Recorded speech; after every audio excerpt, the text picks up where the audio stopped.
From children's programs to in-depth documentaries, SDPB sparks curiosity and lifelong learning in every South Dakotan. SDPB. Good, useful, and full of wonder.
SDPB brings South Dakotans together, telling the stories that unite small towns, big ideas, and the people who make our state shine. Good, useful, and full of wonder. SDPB.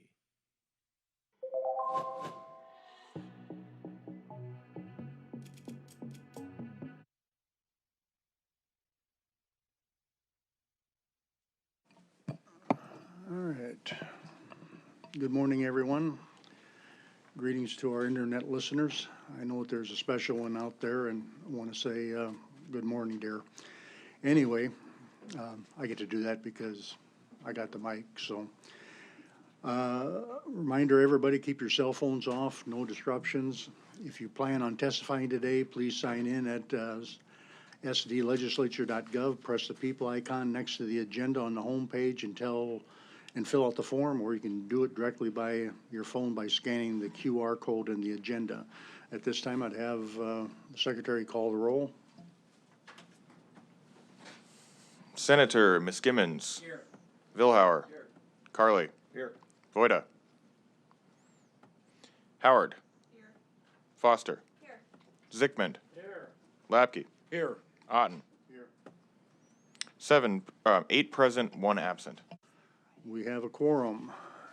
And at this time, do we have minutes? We do.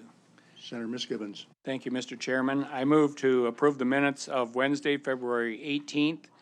We heard one bill, House Bill 1056. It was passed to the floor, or sent to the floor with a due pass vote, and then we adjourned. Minutes has been moved by Senator Miskimmons. It was Senator Lapka has seconded. All those in favor of the minutes being approved, say aye. Aye. Those opposed? Minutes stand approved. And reminder to our all testifiers to sign in, make sure your lobbyists, that you're wearing your badges, they're exposed toward us. And introducing pages. I see we've gotten two new pages, so would you come up and tell us a little bit about yourself, hopes, dreams? Since mom and dad are listening, are you dating anybody? Good morning. I'm Ryler Stivix. I'm a senior at Gregory High School. This is my second year. I did it last year, term 4, so I had such a great time that I wanted to come back. Hello, my name is Poppy Stevens. I'm from Rapid City and I'm a junior. This is my first time and I'm very excited to be here. Wonderful. Glad we didn't scare you off. All right. Any personal privileges? Senator Vilhauer. Can we say the Pledge of Allegiance?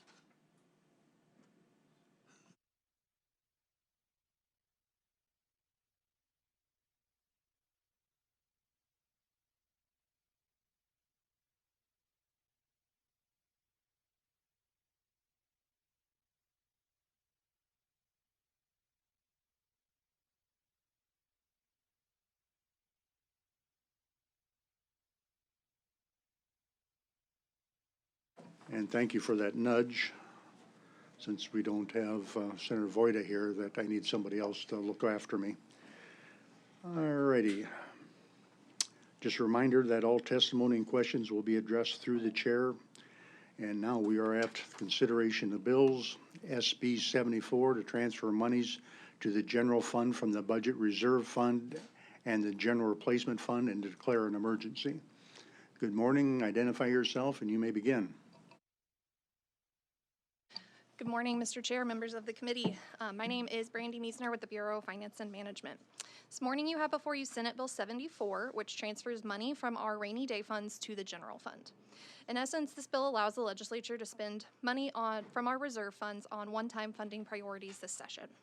As introduced, Senate Bill 74 transfers $56,153,769 from the Budget Reserve Fund and $41,874,757 from the General Revenue Replacement Fund.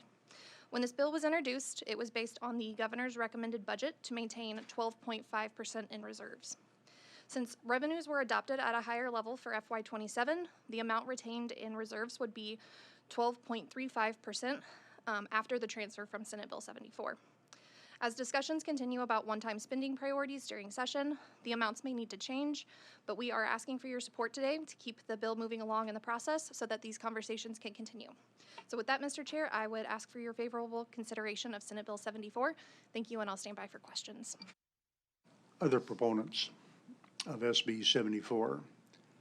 Proponents for SB 74, seeing none, we'll move to opponent testimony. Any opponent testimony on SB 74? Last call for opponent testimony. Seeing none, we will move on to questions from the committee. Senator Howard. And/or action. And/or action. I would move do pass on SB 74.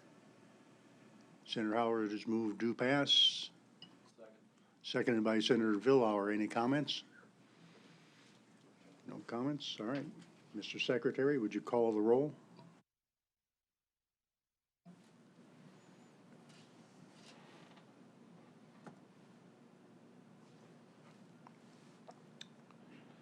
Senators. Ms. Gimmons. No. Vilhauer. No. Carly. Yes. Voida. Howard. Aye. Foster. Aye. Zickman. No. Lapke. Aye. Otten. Aye. 5 yeas, 3 nays, 1 absent. All right. With that, then SB 74 is going to the floor. All right, and for internet listeners, we will be moving at a fairly brisk pace this morning. There's a second group that's coming behind us, and we have to have our docket clear. And most of the stuff we've already heard before. So with that, We'll move on to SB 119 to make appropriations to enhance the economic health of South Dakota.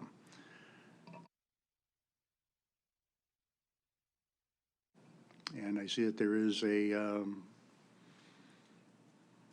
amendment on that. Does somebody wish to move the amendment? Mr. Chair. Senator Lapka? Mr. Chair, I've got an amendment to move 119A. Senator Lapka has moved Amendment 119A. Is there a second? Second.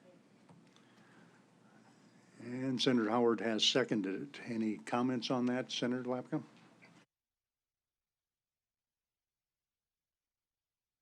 Turn it off. Amendment 119A will create a capital restoration fund to be administered by the Bureau of Human Resources and Administration for the purpose of restoring, renovating, and improving the state capitol building. Expenditures from the fund must be special appropriation of the legislature, and any interest earned on the money must remain in the fund. All right, any other comments on the amendment? All those in favor of amending SB 119 to SB 119A, say aye. Aye. All those opposed? Okay, the ayes have her. All right, what we have before us is SB 119A to set up a fund for the capital improvement. Are there any comments? Seeing no comments, do we have a motion? Senator Howard? I would move SB 119A. I would move SB 119 as amended. As amended. All right. It was, okay. Senator Howard has moved 119A. It was seconded by Senator Lapka. Any discussion? Well, I will say, we heard some numbers the other day. Our capital does need to be restored. There's a project planned. It's going to cost over $100 million, if I remember correctly. So this, I believe this is a fiscally responsible step in the right direction for that. Any other comments? All right, seeing, Senator Vilhauer. Thank you, Mr. Chair. I applaud the effort, the long-range planning, but I'm going to be opposed to this. I just feel like there's too many other projects in the wind out there that are going to die for lack of funding, and I'm not ready to commit this kind of dollars to a project that we didn't even have on our radar up until just very recently, so I'm going to be a no. Any other comments? Senator Miskevens. I agree with the previous speaker. I think to bring this at such a late hour, I think my perspective is that people come before things. I think this is a great long-term project. I just think it has to be brought to us at a sooner time than this last moment. Thank you. Any other comments? Seeing none, do I have a motion? We already do. We already did the motion. Wow. So we're down to calling for vote. Do pass as amended. All right. So SB 119 as amended. Mr. Secretary, would you call the roll? Senator Miskevens. No. Vilhauer. No. Carly. No. Voida. Absent. Howard. Aye. Foster. Pass. Zickmund. Aye. Lapke. Aye. Foster. No. Otten. Aye. 4 yeas, 4 nays, 1 absent.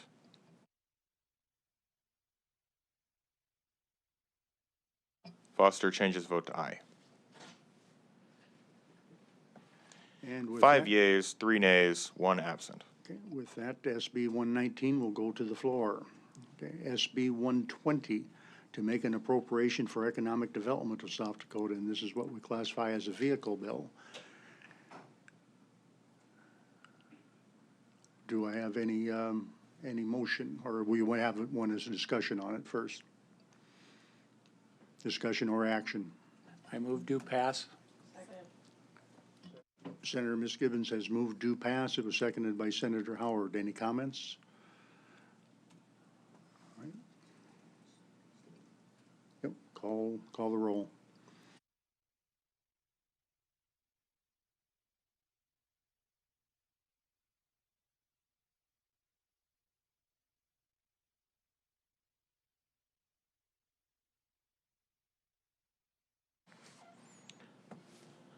Senator Misgibbons.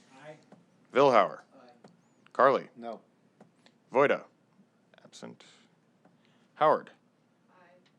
Foster. Zickman. Lapke. Aye. Otten. 7 yeas, 1 nay, 1 absent. Okay, SB 120 is going to the floor. All right, SB 121, also a vehicle bill to make appropriation for the development of the economy viable of South Dakota. Motion?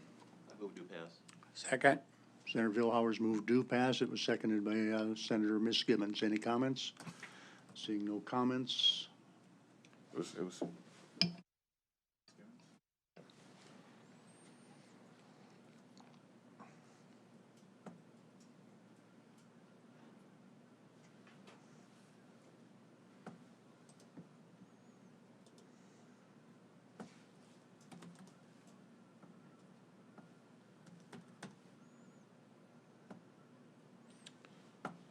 Senator Misgibbons. Aye. Vilhauer. Carly. No. Voida. Absent.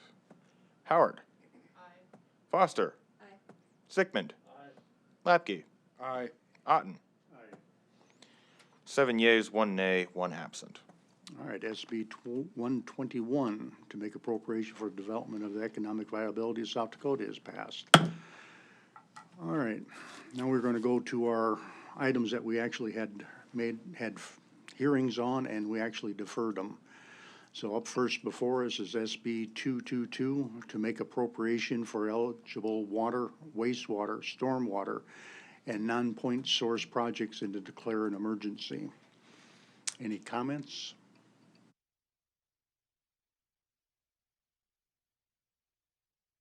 Senator Howard.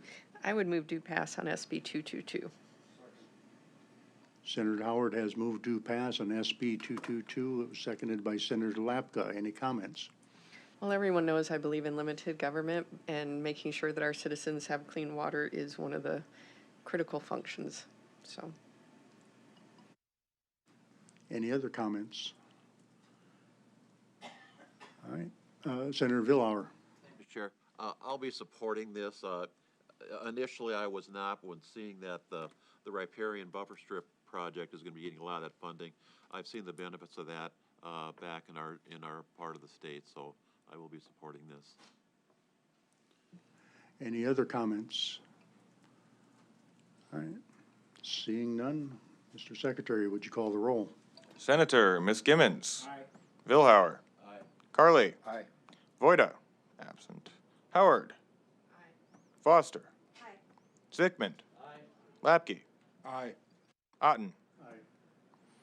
8 ayes, 1 absent. All right, SB 222 is going to the floor. All right, SB 102 to modify distribution of gaming revenues. Any discussion?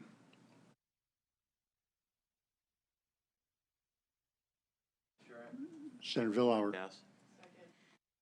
Senator Vilhauer has moved due pass. It was seconded by Senator Howard. Any discussion?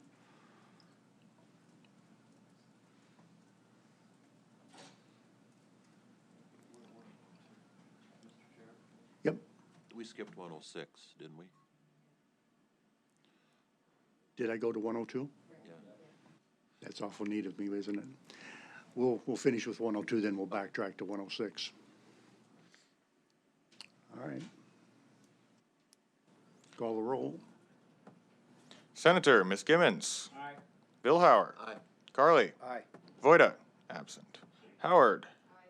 Foster. Zickman. Lapke. Aye. Otten. 8 ayes, 1 absent. SB 102, modified distribution of gaming revenue, is heading to the floor. And we'll go back now to SB 106 to modify the amount required to set aside for extraordinary expenses, including and providing special education programs. Any comments? Mr. Chair, Senator Miskibbens. I would just advocate for this bill. I think that the need for special education and the costs therefore are inflating, and I think this is a minimal amount to add for those services so that the school districts don't go in the hole providing care for needy children. Any other comments?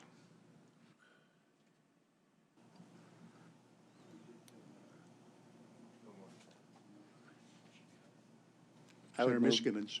I would move to pass, Mr. Chair. Senator Miskibbens has moved to pass. It was seconded by Senator Foster. Any comments on that motion? Good. All right. Mr. Secretary, call the roll. Ms. Gimmons. Vilhauer. Carly. Voida, absent. Howard. Foster. Zygmunt. Lapke. Nay. Otten. 5 yeas, 3 nays, 1 absent. With that, SB 106 is going to the floor with a due pass recommendation. All right, SB 210 to provide that a portion of revenue from wind farms remain with the school districts. Discussion and action? Senator Howard. I would move SB 210 to the 41st day. It has been moved by Senator Howard to move SB 102 to the 41st day. It was seconded by 210. 210? Where am I at? Okay, 210, sorry, folks. 210, and to provide, and it was seconded by Senator Carly. Any discussion on the 41st day motion? Well, I would say while this may help a few school districts throughout the state, it would hurt more school districts than it would help. This takes that revenue out of being equalized. It takes it out of the local effort, so there would be more need for state aid in those districts, which would end up hurting everyone else across the state. So, any other discussion?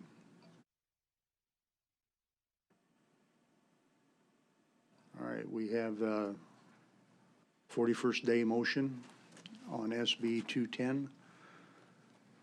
Mr. Secretary. Senator Miskimmons. Aye. Vilhauer. Aye. Carly. Aye. Voida, absent. Howard. Aye. Foster. Zygmunt. Lapke. Nay. Otten. Aye. Foster. Nay. 6 yeas, 2 nays, 1 absent. With that, SB 210 is going to the 41st day. And our last one is SB 225, appropriate interest earnings from unclaimed property trust fund to school districts. Comments? Senator Lapka. SB 225 would create an alternative revenue source for the schools in South Dakota, eventually leading to property tax relief for the citizens of South Dakota, and hopefully at some point saving the state general fund dollars in the form of sales tax revenue. So I would encourage a yes vote on 225.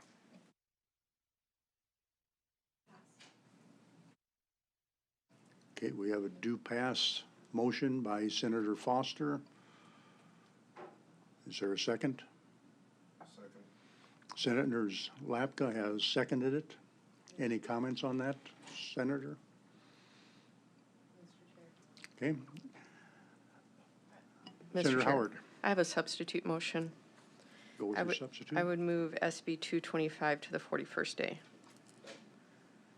Okay, Senator Howard has moved SB 225 to the 41st day. It was seconded by Senator Carley. Any comments on that? Yeah, I appreciate the prime. I appreciate the thought that went into this, but I believe it's not the right step forward. It takes this revenue out of the general fund, out of the regular funding formula for schools. And if we believe there's an issue with the funding for schools, I don't believe this is a way to solve it. This is just throwing more money at the issue without fixing what probably needs to be fixed. And it doesn't end up helping any of the property tax owners either. So, I mean, if we were to bring this money into the general fund, which is where it will come, then we could use that to offset the mill levies for state aid education. So I would just urge a yes vote on sending this to the 41st day. Senator Vilhauer. Thank you, Mr. Chair. When the committee, and I was part of that committee last year, when we set up the Unclaimed Property Trust Fund, I was hesitant to do that until I saw the graph that showed eventually down the road the earnings from that trust fund would offset the loss of the actual unclaimed property itself. And that convinced me that it made good sense. I'm not ready to give up that future earnings stream out of our general fund to support this. I will be a yes on the 41st day motion. Any other comments? Senator Foster. Thank you, Chair. I'm going to resist the motion to send it to the 41st day. I think that now is the time if we want to designate this amount of money, because once it goes into the general fund, we're never going to have that opportunity again. And education funding is an issue, and I think that setting it aside gives us an opportunity to be creative and look at what our education funding can be and how it can be restructured. And that would positively impact taxes and other items going forward. Any other comments? All right, for internet listeners, the last motion we have to clear first. So the motion that we will be voting on will be get this right, a 41st day motion on SB 225. Mr. Secretary. Senator Miskimmons. Aye. Vilhauer. Aye. Carley. Aye. Voida, absent. Howard. Aye. Foster. No. Zickman. No. Lapke. No. Otten. Aye. 5 yeas, 3 nays, 1 absent. And with that, SB 225 is going to the 41st day. All right. Any other thing for the good of the cause? Well, we did that a little quicker than I thought we would, so thank you for everybody buckling up and moving your seats to the upright position. And is there a motion that I could have? Senator Zickman has moved to adjourn. It was seconded by Senator Howard. All those in favor of adjournment, say aye. Aye. Those opposed, we stand adjourned. SDPB brings you closer to your government. With gavel-to-gavel coverage of the South Dakota legislature and in-depth reporting from Pierre. Good, useful, and full of wonder. SDPB.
From early learners to lifelong students, SDPB inspires curiosity through trusted educational programs and resources for every stage of life.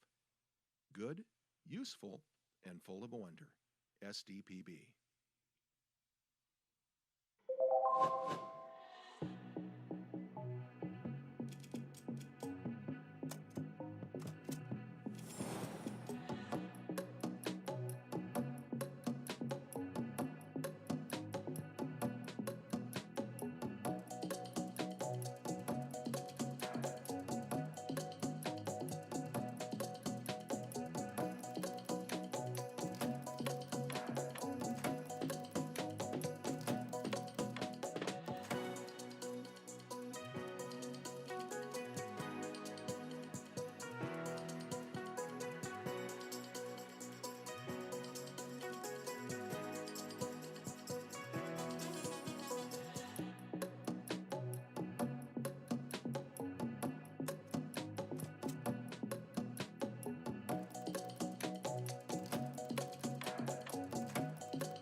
When South Dakotans need reliable information, SDPB is there providing updates and coverage that keep our communities safe and connected. Good, useful, and full of wonder. SDPB.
SDPB celebrates South Dakota's student athletes with live coverage of SDHSAA state championships, sharing the excitement of hometown heroes.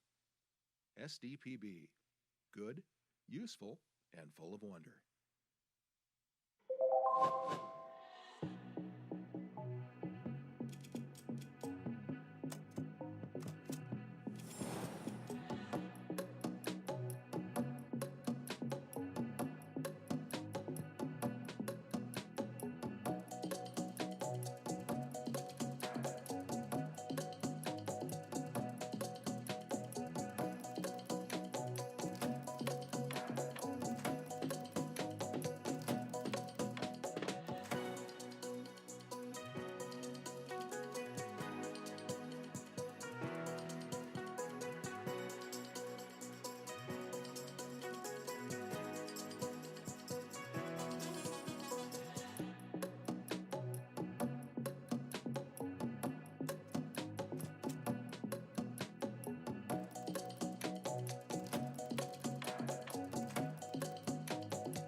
From choir to debate to theater, SDPB shines a spotlight on South Dakota's talented students through SDHSAA All-State Fine Arts Programming. Good, useful, and full of wonder. SDPB.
Every day, SDPB connects South Dakotans with stories that inform, inspire, and bring us together.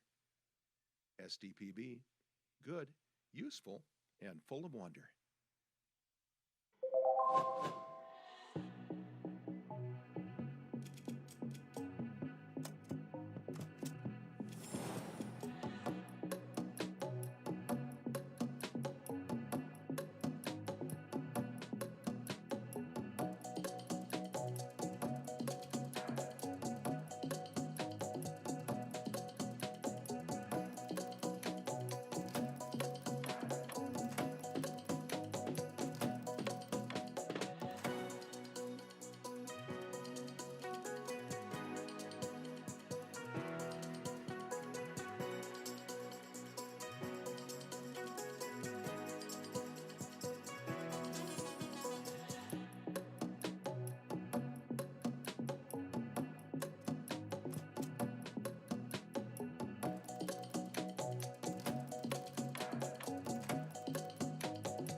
SDPB is your home for fact-based journalism, connecting South Dakotans with news they can trust and stories that matter.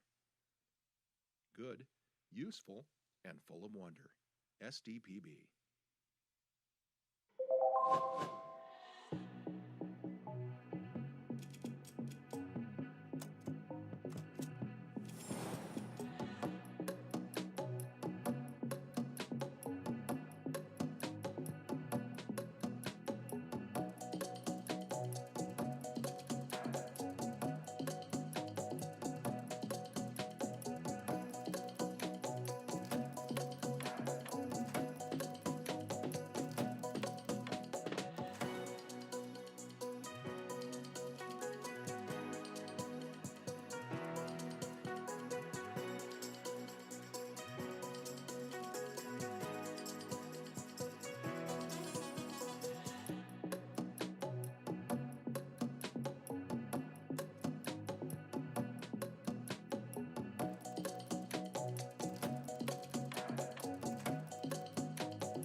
From children's programs to in-depth documentaries, SDPB sparks curiosity and lifelong learning in every South Dakotan.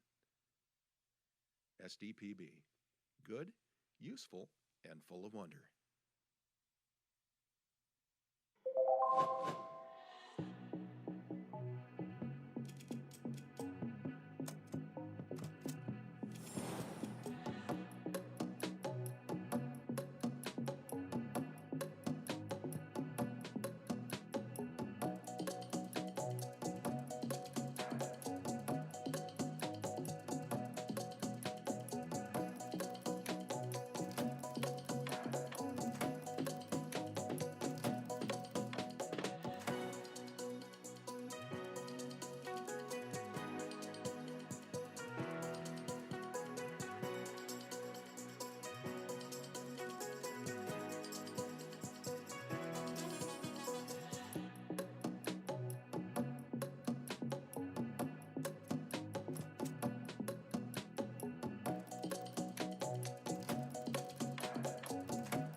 SDPB brings South Dakotans together, telling the stories that unite small towns, big ideas, and the people who make our state shine.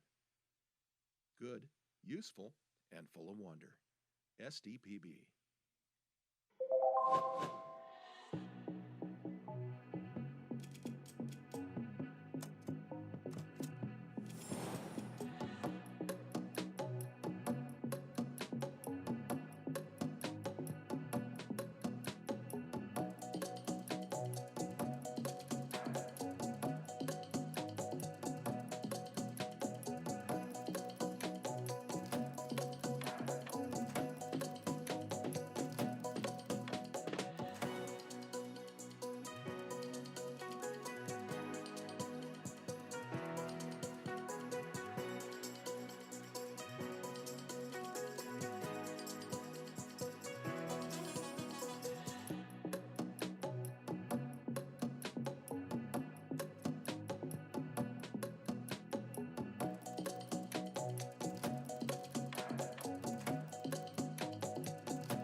SDPB shares the voices and experiences of South Dakotans, preserving our stories, our culture, and our sense of place. SDPB, good, useful, and full of wonder.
As South Dakota's public media network, SDPB serves everyone with transparency, integrity, and commitment to open access. Good, useful, and full of wonder. SDPB.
SDPB helps shape South Dakota's future by educating, informing, and inspiring the next generation of thinkers, leaders, and creators.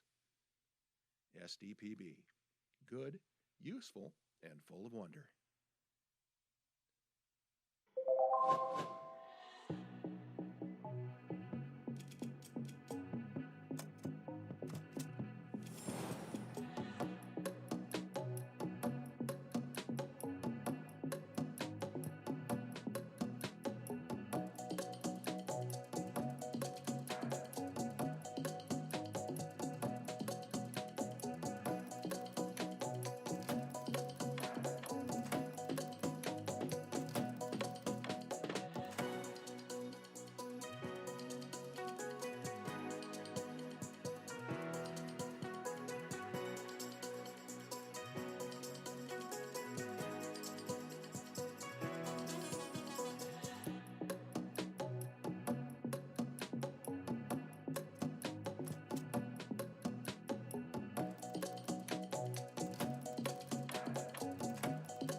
SDPB serves South Dakota through an interconnected communication system that is on 24/7, 365. The first place for Amber Alerts, public safety announcements, and EAS messages. SDPB keeps public servants and citizens informed. Good, useful, and full of wonder. SDPB.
SDPB brings you closer to your government. With gavel-to-gavel coverage of the South Dakota legislature and in-depth reporting from Pierre. Good, useful, and full of wonder. SDPB.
From early learners to lifelong students, SDPB inspires curiosity through trusted educational programs and resources for every stage of life.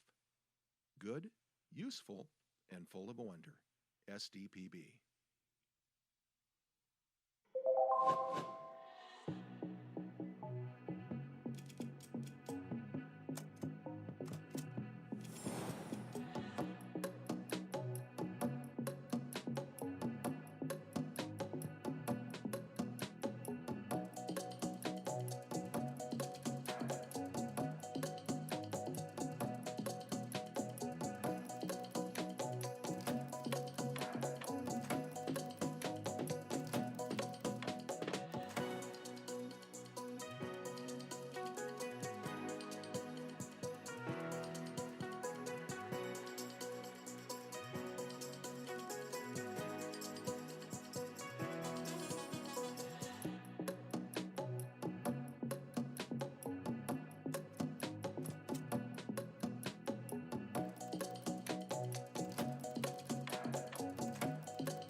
When South Dakotans need reliable information, SDPB is there providing updates and coverage that keep our communities safe and connected.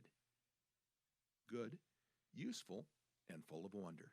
SDPB.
SDPB celebrates South Dakota's student athletes with live coverage of SDHSAA state championships, sharing the excitement of hometown heroes. SDPB. Good, useful, and full of wonder.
From choir to debate to theater, SDPB shines a spotlight on South Dakota's talented students through SDHSAA All-State Fine Arts Programming.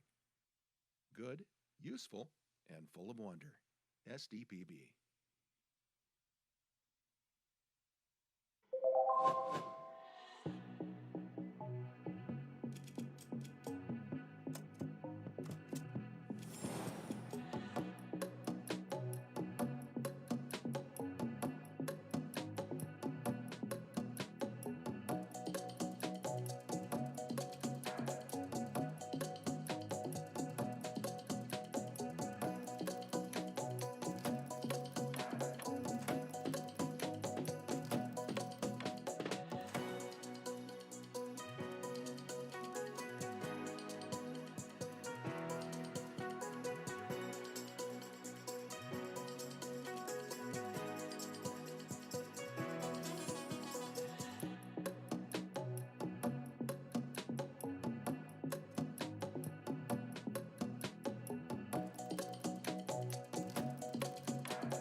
Every day, SDPB connects South Dakotans with stories that inform, inspire, and bring us together.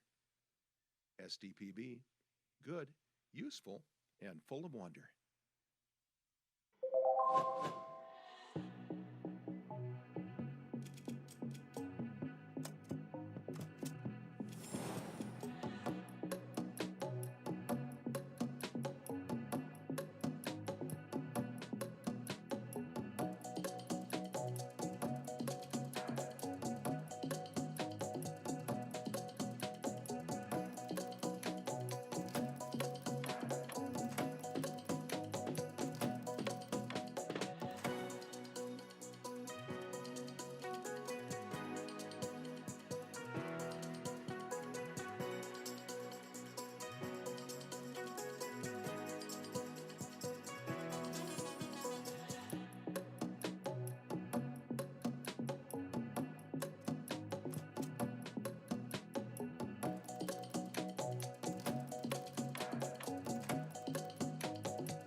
SDPB is your home for fact-based journalism, connecting South Dakotans with news they can trust and stories that matter.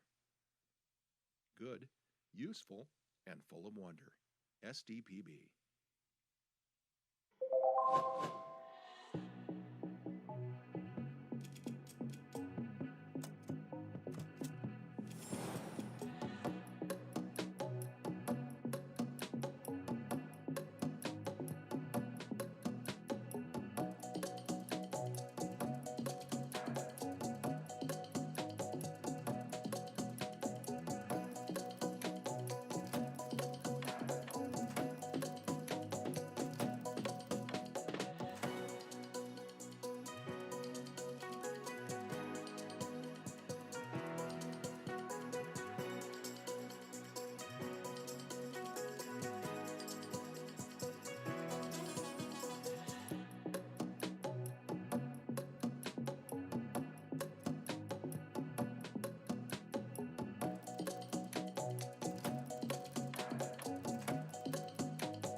From children's programs to in-depth documentaries, SDPB sparks curiosity and lifelong learning in every South Dakotan.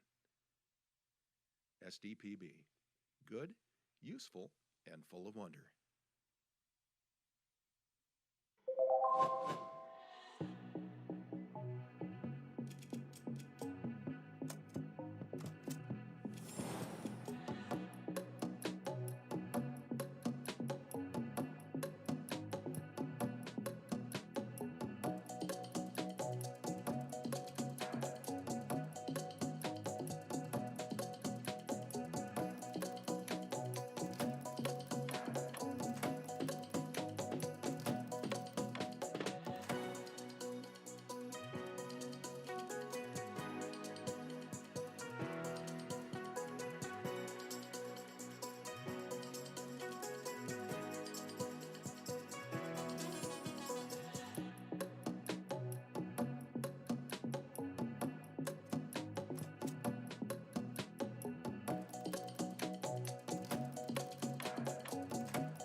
SDPB brings South Dakotans together, telling the stories that unite small towns, big ideas, and the people who make our state shine. Good, useful, and full of wonder. SDPB.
SDPB shares the voices and experiences of South Dakotans, preserving our stories, our culture, and our sense of place.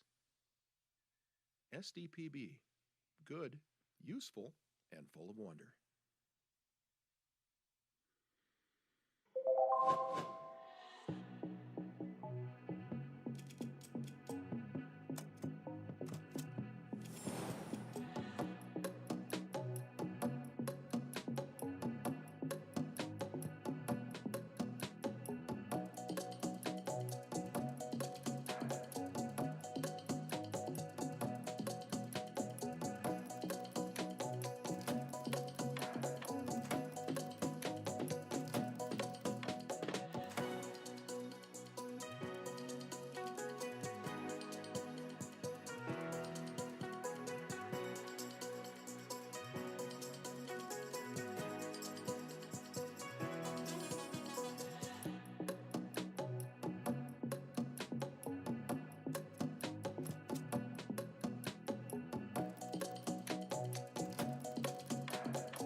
As South Dakota's public media network, SDPB serves everyone with transparency, integrity, and commitment to open access.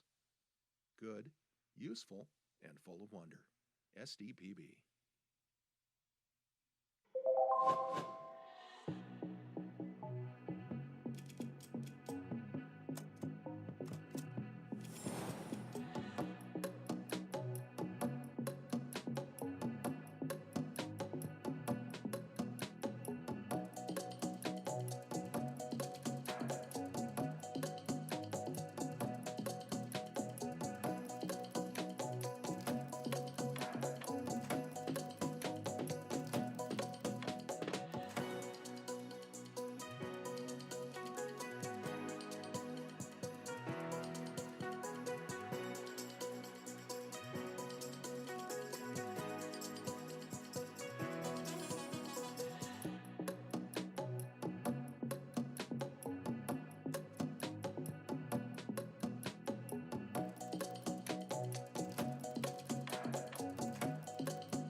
SDPB helps shape South Dakota's future by educating, informing, and inspiring the next generation of thinkers, leaders, and creators. SDPB. Good, useful, and full of wonder.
SDPB serves South Dakota through an interconnected communication system that is on 24/7, 365.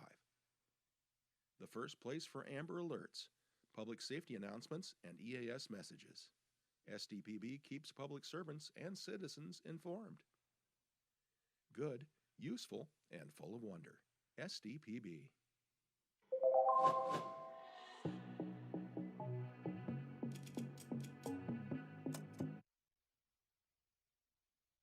Good morning. Welcome to the House Committee on Appropriations. I'm Representative Mike Derby. I'm Chair of House Committee on Appropriations. And as we do every morning, we start with the Pledge of Allegiance. I pledge allegiance to the flag of the United States of America and to the republic for which it stands, one nation under God, indivisible, with liberty and justice for all. All right, thank you. I'd like to welcome our internet listeners on South Dakota Public Broadcasting and remind everybody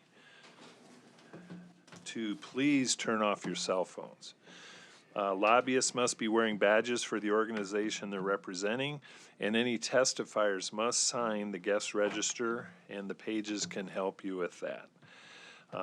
All testimony and questions will run through the chair. At this time, I'd like to have the secretary call the roll. Representative Auk. Here. Casson. Here. Colbeck. Here. Mucky. Here. Moore. Here. Sharda. Here. Jorgensen. Here. Norstrup. Here. Derby. Here. 9 present. All right, thank you very much. Do we have any minutes for approval?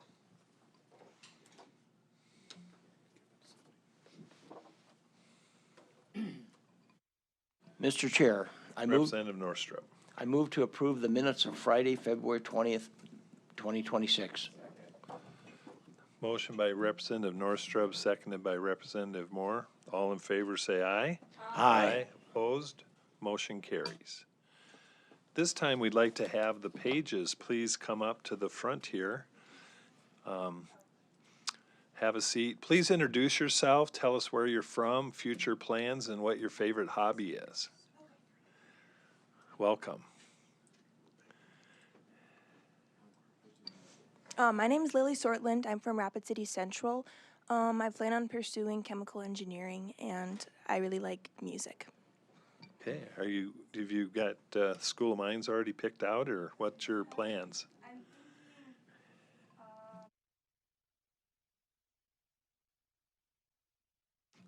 Is it too late to talk to you about going to the School of Mines? Or you want to get out of Rapid City? I get it. I get it. I did the same thing, went to USD because my parents couldn't keep track of me from Rapid. All right, thank you. Next. My name's Isla Rohde. I'm from Sturgis, South Dakota, and my plans for after high school are to be a pilot. So maybe not a 4-year degree program, but a flight school or possibly Air Force. And Air Force. Yes. I also love music, singing and playing piano, or going outside. Okay, great. I know the University of North Dakota, I believe, has a program for that, correct? They do. They have one of the best aviation programs in the nation. Well, good luck. Thanks for being here. Moving on to introductions, personal privileges, or announcements. Representative Casson.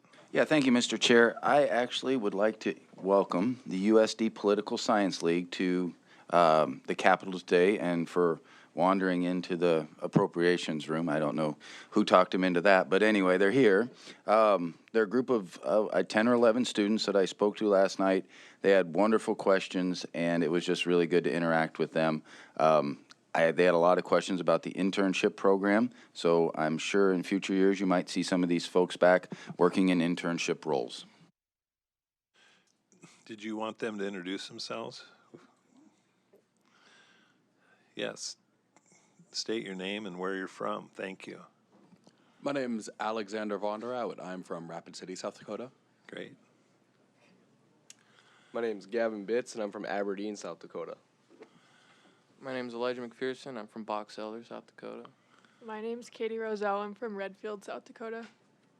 My name's Simone Warwick. I'm from Lincoln, Nebraska. My name's Erin Sanis. I'm from Webster, South Dakota. My name is Tierney Kelly, and I am from Omaha, Nebraska. My name is Albert Nandu. I'm from Sioux Falls, South Dakota. My name is Alicia, and I'm from Nepal. My name is Rejoice. I'm from Ghana. Right. Wow. Fantastic. Yes, go ahead. My name is Afomia DeJean, and I'm from Sioux Falls, South Dakota. Well, we're just delighted to have you here. Thank you very much.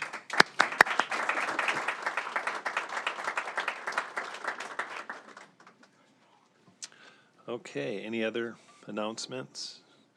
All right, moving on to our bill hearings. We're going to shuffle the deck just a little. We're going to start with House Bill 1259 and then move to House Bill 1279 and then do House Bill 1168 in that order. So at this time, we're going to hear House Bill 1259, require that the Department of Revenue provide for an online application for property tax relief programs. Is there a sponsor or proponent?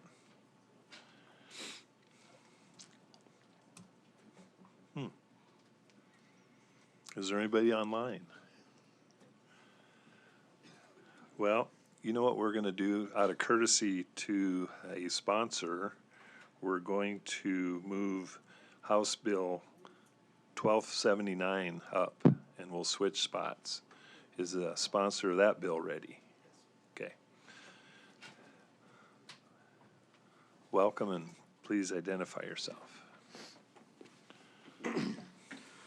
Good morning, Mr. Chairman, members of the House Appropriations Committee. My name is Will Mortensen. I represent District 24, which you are sitting in this morning. It comprises much of central South Dakota. 1279 is a bill that would grant permissive authority to our Bureau of Human Resources and to technical colleges that if they both get their heads together and agree on both sides, that a technical college could join the state health plan. The bill lays out very clearly that this would only be on terms and conditions satisfactory to that bureau and satisfactory to the technical college. The purpose of this was hopefully to find some taxpayer cost savings in health insurance for these technical colleges if it is feasible. One of the real strengths we have as a small state is our flexibility and our ability to work together on issues like this. I mean, this would be a very, very small scale of something like the retirement system, where we have a state system that many local governments use so that basically for a cost savings and efficiency mechanism. This bill had I think a 45 or 50-minute hearing in the House Education Committee. I think it is acknowledged by everyone who's had a look at this and is working on it that this has no budget impact, that if they ever did this in years to come, that the administration would only do it if it had no budget impact. Or if they took on an acknowledged budget impact, the administration would need to bring that before you. No one has alleged this has really any budget impact at this point. I think the committee got a little bit confused on that. I believe the speaker spoke with the chairman on this committee. So I'm not going to spend a tremendous amount of time working through the merits of this, though I think it has a lot of merit and look forward to discussing it on the floor. Given the full calendar you guys have and our crossover deadlines coming up, I'll stand by for questions on this. And appreciate your time and attention. Thank you, Representative. Additional proponents for House Bill 1279. Additional proponents. Okay, any additional proponents online? No? Okay, any opponents? Do we have opponents for House Bill 1279? Opponents. Good morning. Good morning, Mr. Chair, members of the committee. Darren Seeley, Commissioner of the Bureau of Human Resources and Administration. I appreciate the timeliness here, and so I'm just going to say a couple things. This bill does create some definite challenges from an administration point. We do not know, as of today, what any budget impact would be. and wouldn't guarantee over the long term that there wouldn't be some. But I am concerned a little bit now that the bill has progressed this far. We're asking our consultant and our legal team to do some digging to see how this plan change may impact how we are regulated. Today, only employees of state government, regardless of what part of state government you work in, can be in our plan. So people that report to the legislature in LRC and legislative audit, everything under the executive branch, the Board of Regents, they're all state employees. We all have this one plan.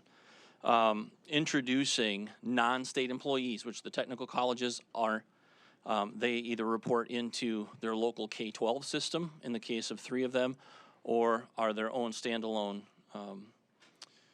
organization in the case of Western Dakota Tech.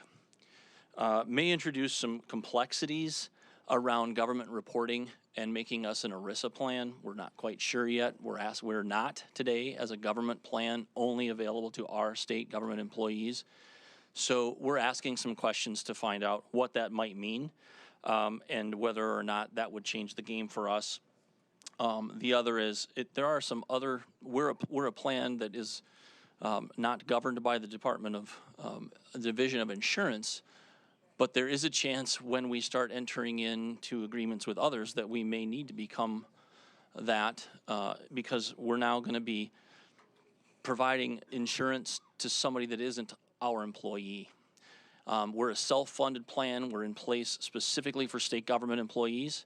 And so there are some outstanding questions we just simply don't know the answer to right now. I agree there's a structural problem potentially with how the colleges are set up today. I do not believe that this bill resolves that underlying structural problem and would ask that you would oppose this bill today. Thank you. Are there additional opponents to House Bill 1279? Additional opponents? Are there any opponents? I learned today we have another category called other. Is there any other? I'm just trying that out. Okay, rebuttal by the sponsor.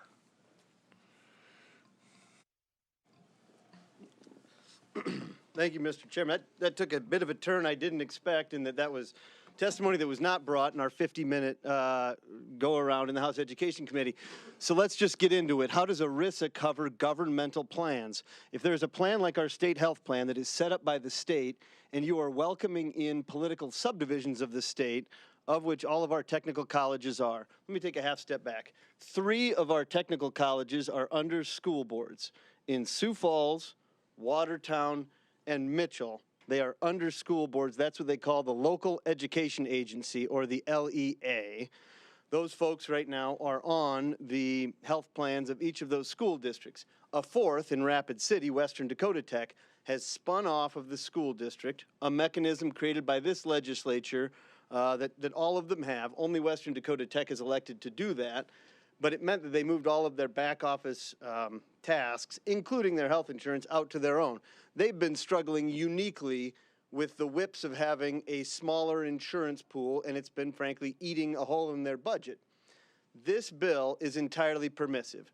Every single administrative concern that the administration brought up, and again, that the committee worked over in the Education Committee, can be solved in this negotiation. In other words, if the administration thinks we can't do it, then they say no.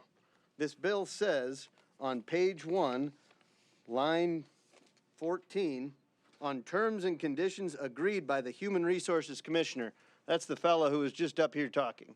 So if he says these terms and conditions don't work for him, then he can just say no and the state won't enter into it. So how does this interplay with ERISA?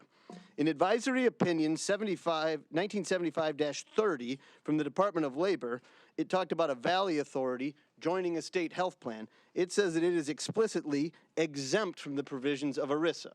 In other words, it is a governmental plan. This would not change their qualification. If you were doing this in the private sector and they were taking in a non-employee, you would have some ERISA concerns. In this context, however, it is fully authorized. This has been worked through. Some other states have done it in narrow contexts, and I think it's entirely appropriate that we, not that we do it, not that we force them to do it, that we open the door to this negotiation. This is something that we should grant the authority of our technical colleges to work with an administration. And maybe this administration says, no, we'll never do it. Seems too hard. We don't care if it would save any money. We're just not going to work on it. I do think, though, what this bill stands for the notion of is we should give the authority of these folks to start talking and see if this can make sense. Again, we're a small state. If we were in California, you probably could never do this because it's just too darn big. We're talking about too many people. The Western Dakota Tech or the rest of these have a few hundred employees against a state health insurance pool that is more than 20,000 lives covered. I think that if we can find terms and conditions, and again, maybe we can't, but if we can find terms and conditions where it would save that technical college money and it might save the state money by expanding its pool a little bit, why on earth would this body say we can't do that? This is, I think, an innovation and an opportunity for collaboration between these entities that could pay some real dividends. And again, it has no impact on your budget. If they ever say we want to do this, they'll have to come to this body, say what the impact is on the budget. By the way, the administration would have to say we're comfortable with the impact on the budget. My assumption is no one's ever doing this unless it's a win-win. The technical college isn't signing up for this if it's not going to make their costs lower. The state's not going to sign up for this unless it's making their costs either the same or lower. But we won't know unless we give them authority to start working on it. And I think that in this case there is opportunity. There is no risk since either side can say no. And so I would ask you to seize this opportunity. Please vote yes and send this thing to the floor. Thank you. I'll open up for committee questions. Committee questions, Representative Auk. For the prime sponsor. Thank you, Mr. Chair. Thank you so much. I can see where this would be very advantageous for any part of state government. So are we going to be discriminatory against counties, cities, other municipalities, and eventually school districts? Mr. Chair. Thank you. It's a good question. And again, when you think of it in the retirement system context, of course, all those folks are on the same back office system. You know, I think this one's appropriate for the technical colleges more so than those other entities because of the unique governing structure that this legislature and the people through the Constitution have built for them, where 3 of them are under these school districts in kind of an odd governing structure, right? Most people run for the school district because they want to have a good wrestling program or they want arts, program, something like that.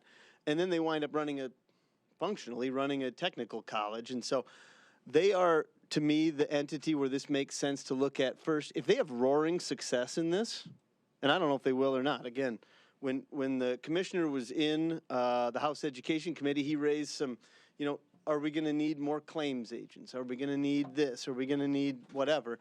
And I just said, he does such a good job running this state health plan right now that I don't think it's appropriate for this legislature to guess what those terms and conditions should be and put them in law.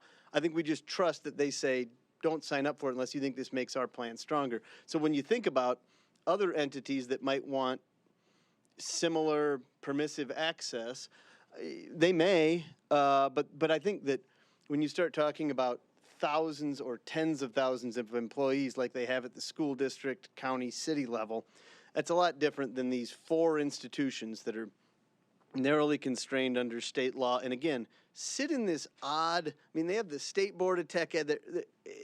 I think they're the right ones to kick the tires and see if this can work. If it works really well, and then we're looking at Jones County, which has I think then you can start having those conversations. But if we're going to start looking for opportunity and for taxpayer cost savings, I really believe this is the right place to start looking.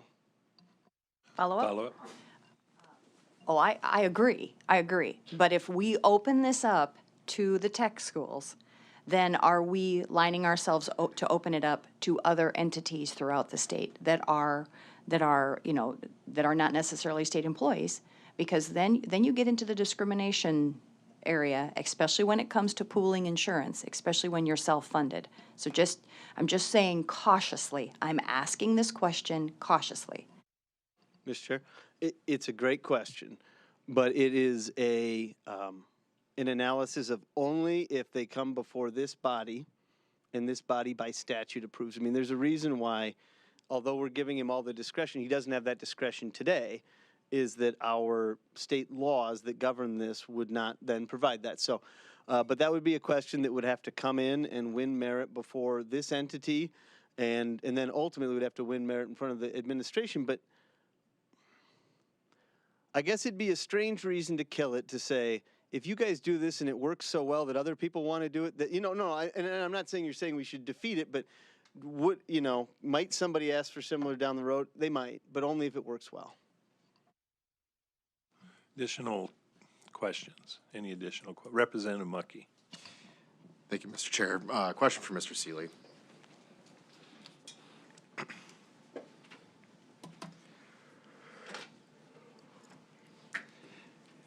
Mr. Chair. Darren Seeley, Commissioner of Bureau of Human Resources Administration. Can you explain for us how, and I have obviously governance structure is one thing, but can you explain how Board of Tech Ed employees aren't state employees for this body, just so we understand more carefully what we're wading into? I'll try. There may be somebody that's better to answer that behind me here, but I'll try. So today, state employees, the technical schools started out as being attached to the K-12 system as part of the process for vocational education in South Dakota. And as that changed over time, the structure in which they're governed changed, but where they're employed generally did not, right? So as Representative Mortensen referred, the local K-12 school board is the employer for Lake Area, Mitchell, and Southeast Tech. Western Dakota made the decision to leave their school district and stand alone, so they're their own employer. In the case of all state government employees that I went through earlier, we are one employer in the eyes of the federal government, and we're governed by the same civil service statutes that do not apply to non-state government employees, et cetera. So we're very separate organizations today. Follow up. Thank you. Appreciate you giving that context. I think the main reason I ask that is when I look at this bill and I'm trying to get my arms wrapped around what is the process for us to include other public employees. Can you explain how that process works when you're talking about being accredited, audited by the Division of Insurance?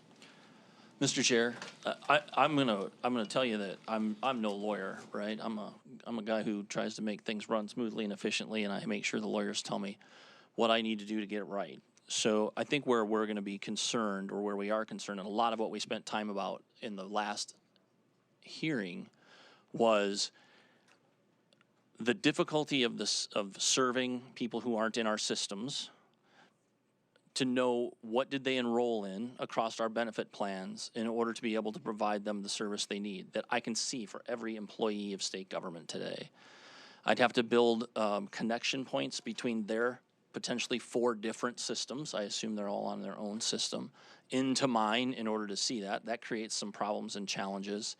Or I'd have to, and if I don't do that, and I have them feed directly to our vendors, we create another challenge, and that is the challenge of data problems, that there, just whenever you're adding, transactions to data, there's a chance of some error.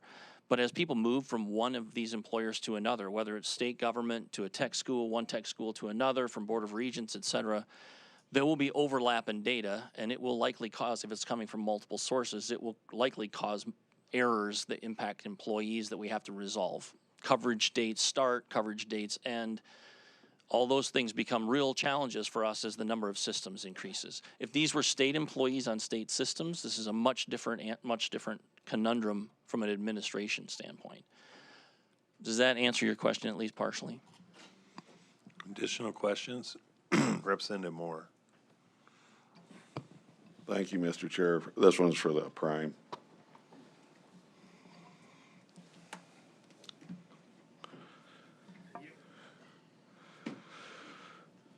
I guess the question is this something tech employees, teachers, instructors ask for? Or they are, right now, I believe they got health insurance, don't they? Mr. Chair, Can I defer to the, I mean, this was supported by all the technical colleges in committee. I kind of thought we were, anyway, so I'm going to let Mr. Wendell speak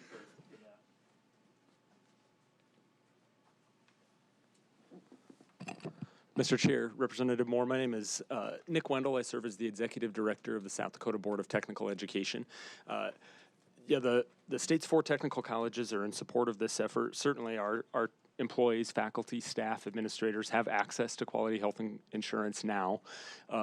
This effort, though, had merit for us because it provides potentially another option for our institutions.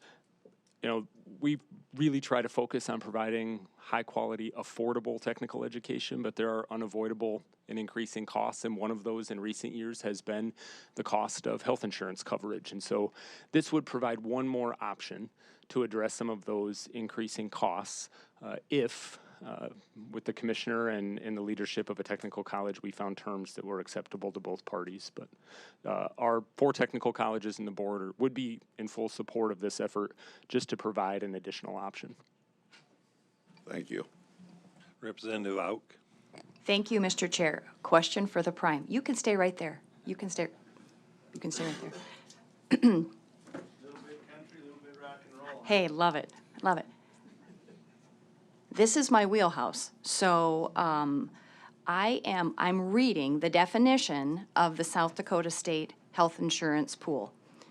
It allows for this.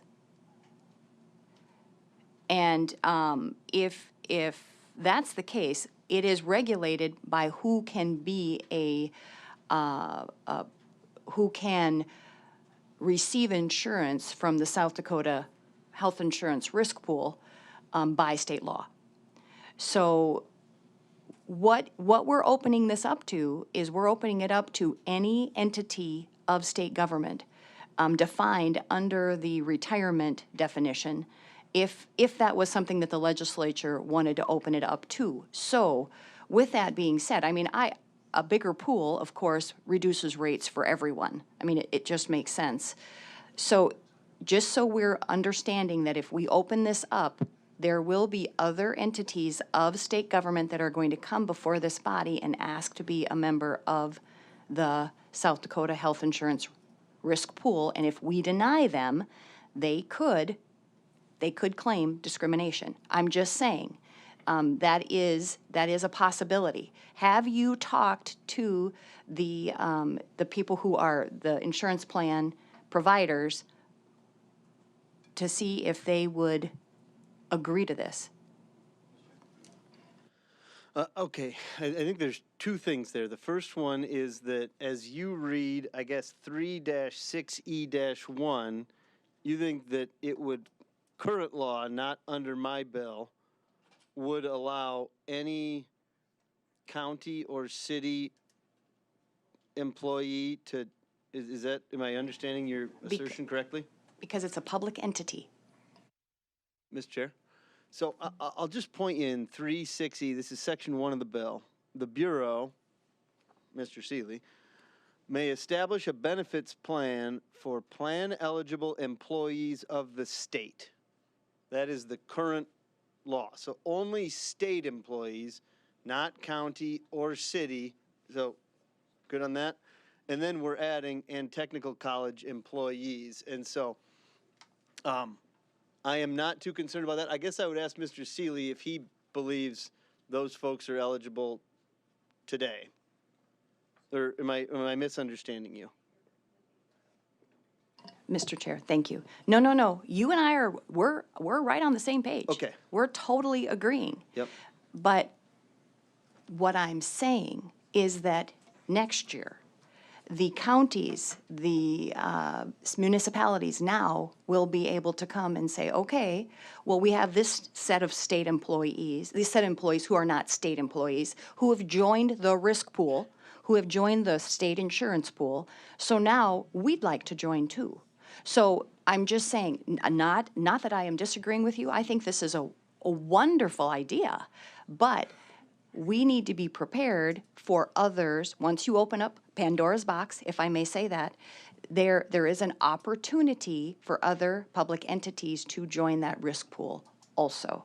Because risk pools involve an agreement amongst the the entity and the insurance company. So we just have to, I mean, has there been discussion with the current plan or the current, I guess it's up to your agreement that you have with your risk pool. So I just think this is, no, I'm in favor of your bill.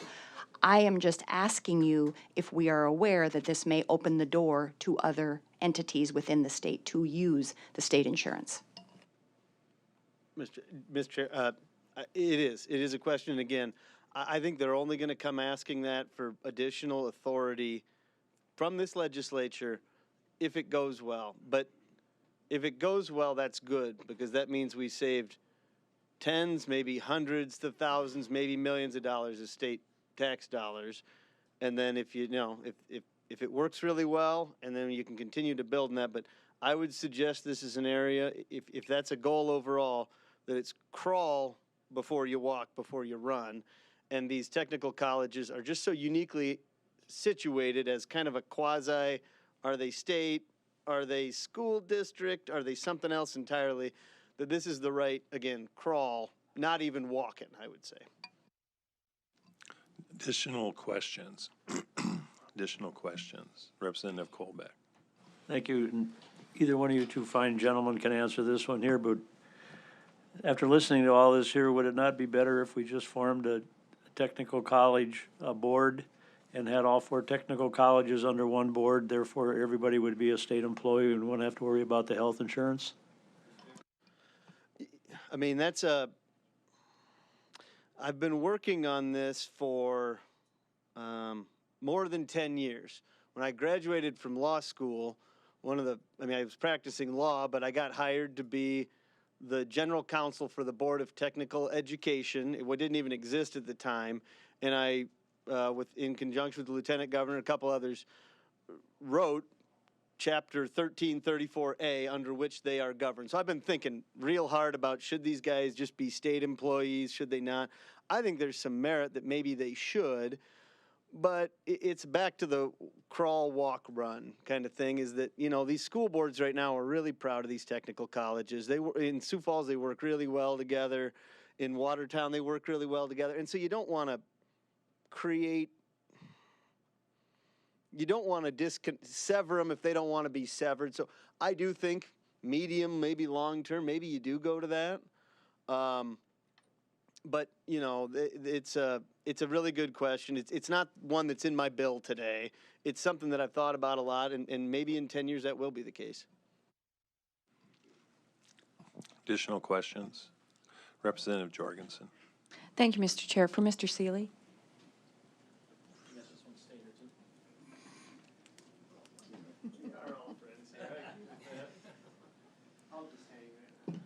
Mr. Chair, Darren Seeley, Commissioner BHRA.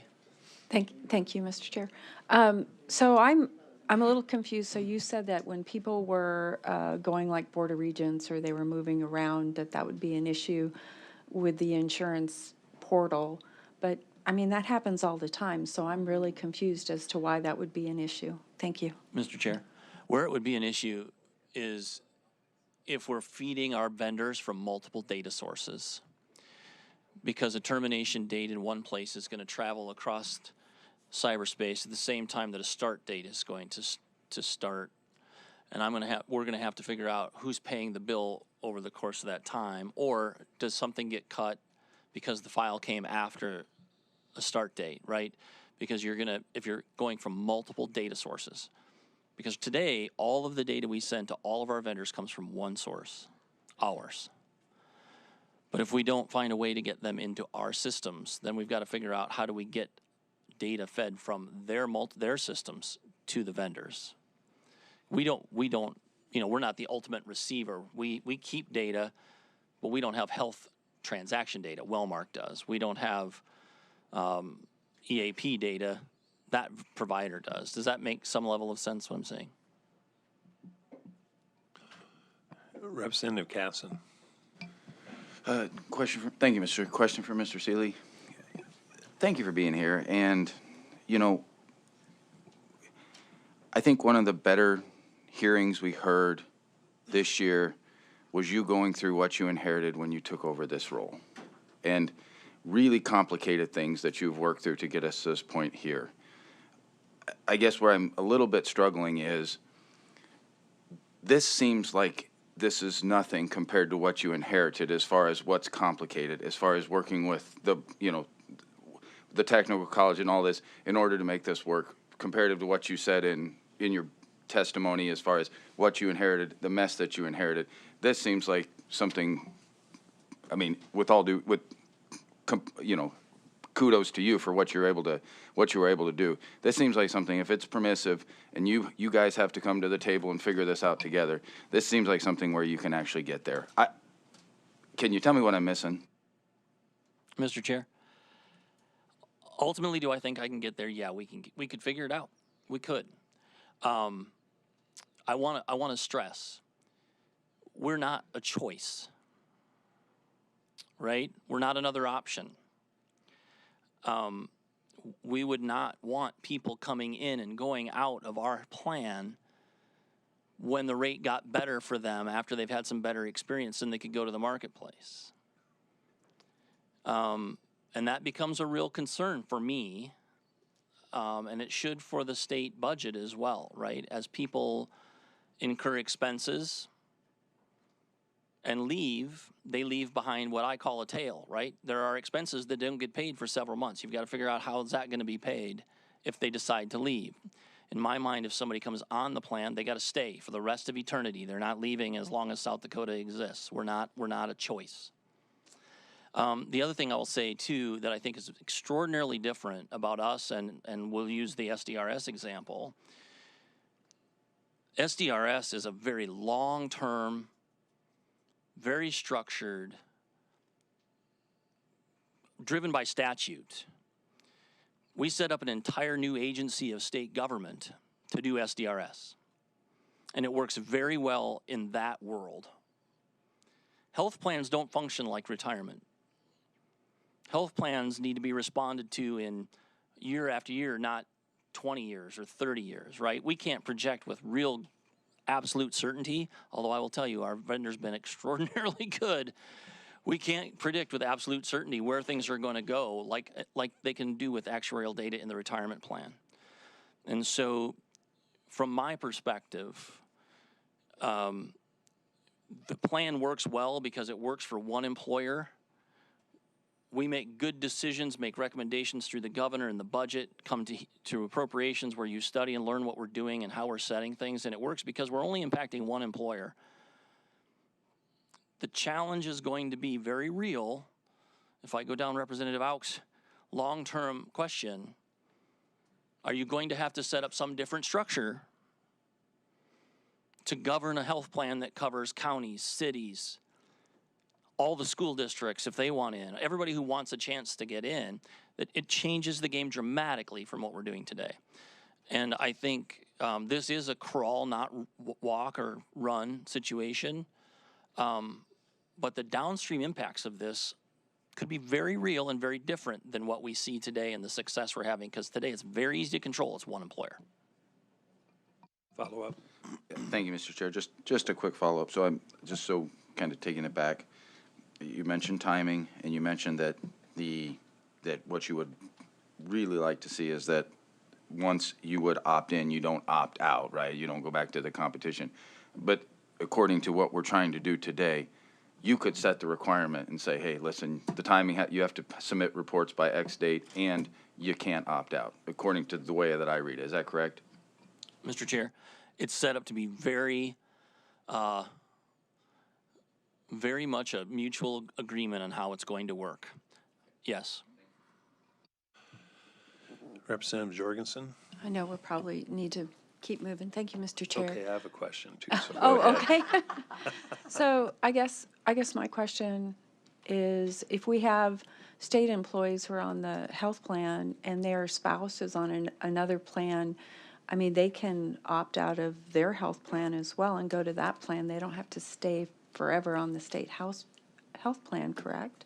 I'm trying to figure out how it works. Thank you. Mr. Chair, that's true at the individual level. What this bill does is not about the individual human being. It's about the entirety of a group coming in, right? And so that's the question. Yep. Mm-hmm. Commissioner Seeley, the sponsor mentioned that it sounded, if I heard it correctly, that you as the commissioner have final say on whether these folks move into the plan or not. Is that correct? And do you want that responsibility? Mr. Chair, that is correct. Okay. That's a very good question, if you want that responsibility. The reality is I'm not concerned about the responsibility. There certainly will be some challenges associated with it. There will be hiccups, regardless of who's in this chair. I'm not in this chair for forever, right? And so those things will happen and change, and it would be figured out. I think the biggest challenge, frankly, that I would worry about is when I do say no. There will be people who disagree with my decision to say no, even though the bill is very clear that it's between the president and I. And that will be the most difficult part. Understood. Okay, let's move on to any Mr. Chair? discussion. May I make a motion Representative Al. for a do pass? Any further discussion and/or action? Representative Auk. Mr. Chair, I make a motion, do pass. Second. Motion by Representative Auk, second by Representative Jorgensen on a do pass motion. Discussion on the motion. Yes, I do agree with the crawl, not walk, not run. Once again, this being my wheelhouse and understanding how expensive and expensive health insurance is. When you increase your pool, and I don't think it's an assumption, but we're adding, I would say under 500 employees, under 500 members to a pool. I would say that for the most part, this would be cost savings to students, cost savings to the state of South Dakota, cost savings to the employees, and they get an excellent health plan, building up the reputation of the technical institutes as being a fantastic place to employ, because let's face it, health insurance is a burden for any employee. And if we can stretch the state budget, help the individual employee's budget, and the risk pool agreement definitely allows for it. Yes, it is a little bit of an administrative hiccup, but just like any other census that you put in for your employees, it's more people. More people spreads the risk amongst the entire state. I think this is a wise decision, and down the road, I hope they open it up to other areas. Representative Casson. Yeah, thank you, Mr. Chair. I kind of want to go back to what I had said before. I know Commissioner Seeley's in the room.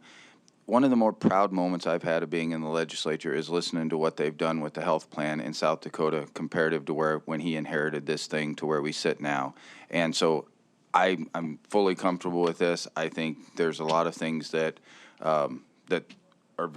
bring merit in this bill that he will work into what makes sense for South Dakota. And I just want to say thank you to him for continually pushing our health plan to be one of the very best and something that our state employees are very proud of. So thank you, Mr. Chair. Representative Jorgensen. Thank you, Mr. Chair. I think our technical colleges are kind of unicorns. And I appreciate Representative Mortensen bringing this bill. I think we've got to start thinking outside the box. I think we really need to start looking at how we handle our technical colleges. And this is permissive. So I think if you have to say no, I get it, but we need to start thinking about how we can save money, and insurance for our schools, insurance across the board just keep going up. And I think we have to start really thinking outside the box and really coming up with some thoughtful solutions. So I'm a yes on this. Thank you. Any further discussion? Representative Munkie. Thank you, Mr. Chair. I'll be supporting the bill today. I think the one thing that I want to highlight for the committee and for those who are listening as well, what I think is important about this is exactly what was said earlier, that the Board of Technical Education is kind of a unique beast. We're talking about a function that may otherwise be part of our health plan if they were similarly governed, like the Board of Regents system. The challenge I want to bring to the committee going forward as we think about this is, I think we're going to have some interesting conversations in the years ahead about public employees participating in our plan. I think this is, normally I would not support this bill because it is singling out one. However, knowing the similarities of the Board of Regents, I think there's a reason we can discuss that. But going forward, I do want to be mindful, we are going to have that conversation. So I hope that we continue that, and I ask us to consider that. Thank you, Mr. Chair. Any further discussion? We have a motion by Representative Auk, seconded by Representative Jorgensen for due pass. Secretary, call the roll. Representative Auk. Aye. Casson. Colbeck. Aye. Mucky. Moore. Aye. Sharda. Aye. Jorgensen. Aye. Northrup. Aye. Derby. Aye. 9 ayes. Motion do pass for House Bill 1279 hereby passes. I am not going to put it on consent calendar. I think any bill that takes 50 minutes in education and 55 minutes in approps should be on the floor. So, thank you. We are going to move back to House Bill 1259. Require that the Department of Revenue provide for an online application for property tax relief programs. Good morning. Welcome and introduce yourself, please. Good morning, Mr. Chairman. Greg Jamison, District 12, Sioux Falls. Thank you for your patience and time to be here today. I do have an amendment, 1259B, if I could move that.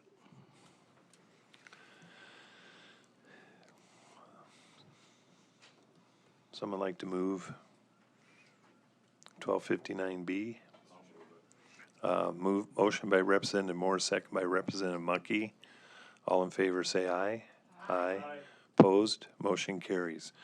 1259 is hereby amended.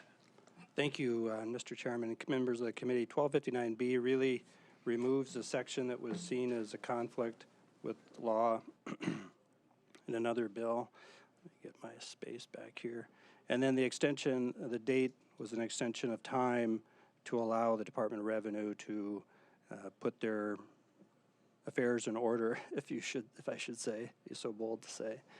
But the purpose of the bill really is to allow individuals to apply for property tax relief through the state's website. Through our summer study task force on property tax, we learned that there were challenges with people being aware of the program, applying for the program, complications therein, and what another part was transparency and education throughout what programs are available. And so through that conversation, it just was an idea that of sorts that if people could apply online, wouldn't it be simpler and easier for everybody, those who could qualify? And so if you read through the bill, there's many provisions that are covered of those types of programs that are available, but the intent here is to make it easier for applicants to apply. And if it's not just the applicant, if you could imagine a quadriplegic who is a portion of one of these relief programs, who may have a helper. It could be a family member, it could be their spouse. It would make it easier for them to apply online. But through this process, which really was worked through and considered with many others, including the Department of Revenue, and their help has been tremendous. They're the top-notch group as I see them. We found a complication in the maintaining sensitive information as the state receives this data and then passes it on to the corresponding county. As many of you might kind of have had experience with, like DocuSign, if you're doing some real estate business or something serious. There's a challenge created for the state to provide encrypted information to the county. Them holding that information is a challenge because now they've got some sense of some responsibility for that sensitive data, and I respect it completely. It came up as a challenge for them, and we asked for a fiscal note. And that fiscal note created some of the dollar ramifications that were needed to fix the issue, essentially. Still, there's challenges with this, but I hope you see it at the end of the day as it's an effort in the right direction for our property tax relief discussions that we've had, the issue we're trying to solve, to make it easier for people. There's still challenges, I get it, but this is kind of like a push, if you will, for the state to move in that technology direction for applicants to apply. So I'd ask for your approval today. Thank you. Additional proponents for House Bill 1259. Additional proponents. Good morning, Mr. Chair, Good members of the morning. committee. Eric Nelson, Government Relations for AARP South Dakota and our registered lobbyist. AARP South Dakota is the consumer membership organization of the 50-plus population. We have nearly 100,000 members across the state, and we advocate for our state's 50-plus population. Rise before you, ask you to support House Bill 1259. Appreciate Representative Jamison and the Department of Revenue for continuing to move the ball forward on this. I would just note a couple things. One, technology. Sometimes there's this thought that maybe the older population isn't up with technology. That's changing. All right, their whole world is changing, and they're adapting. Right, and I think this is another area where it may not happen overnight, but as we move forward, this will be a good tool for our older population to have at their disposal.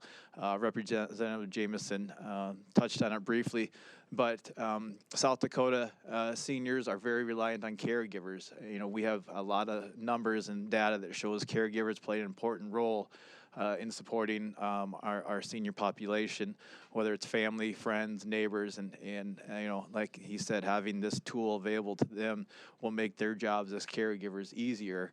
And then finally, I don't need to remind this committee of the work and resources you've put into upgrading our state's technology system, and I think this is an opportunity for us to share it with the people by bringing these applications online. I know there's been some effort to do that, and we hope this is another step to benefit your constituents and older South Dakotans. So with those reasons, Mr. Chair, we ask you to support the bill. Thank you. Thank you. Additional proponents. Additional proponents. Any online? Any additional proponents for House Bill 1259? Seeing none, we'll move on to opponents. Opponents.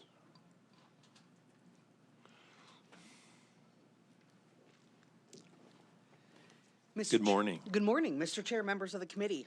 I am Wendy Semler. I am the Director of the Property Tax Division for the Department of Revenue. And I am in opposition of 1259. So the Department of Revenue, under this bill, under this proposal, would be required to provide for electronic submission of applications for our property tax relief programs.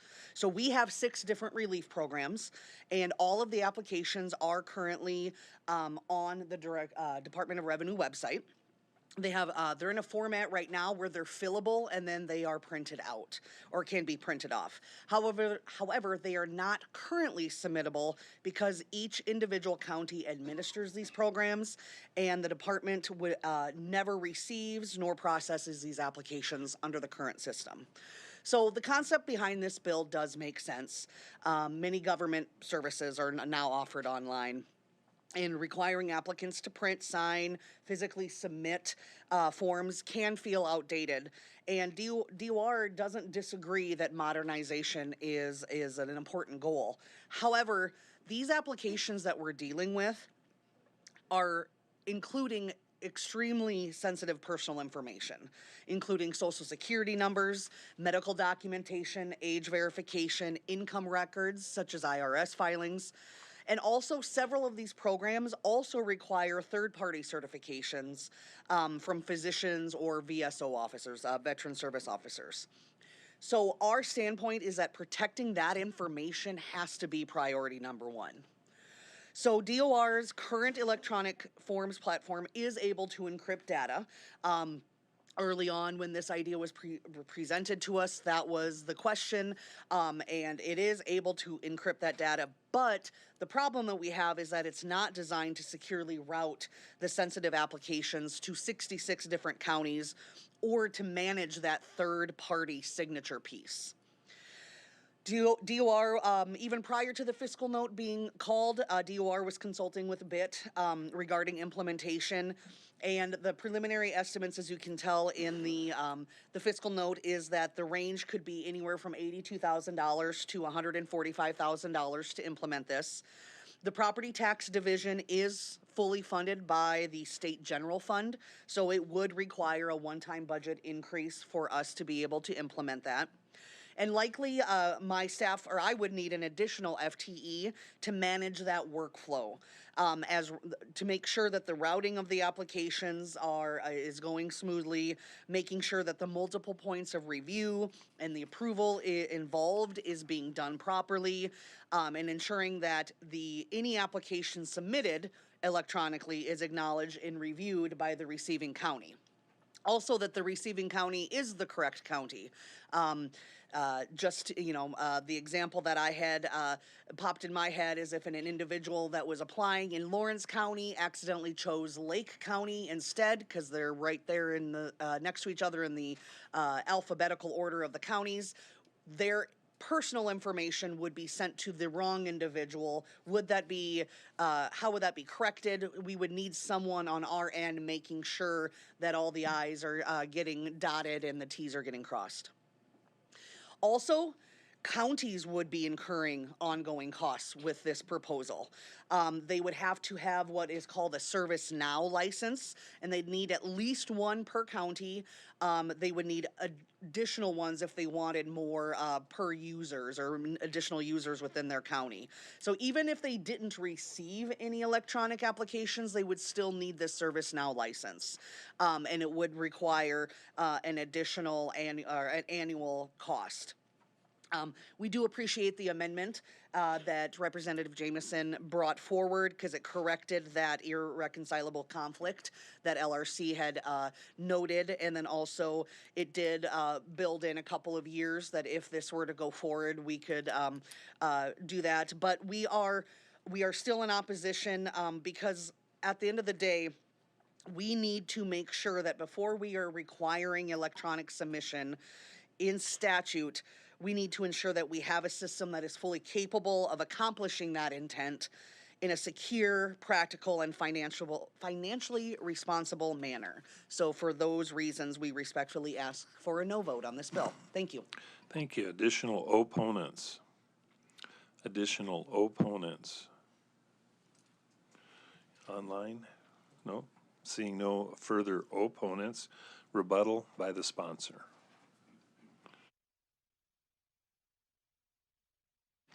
Thank you, Mr. Chair. Greg Jameson, District 12, Sioux Falls.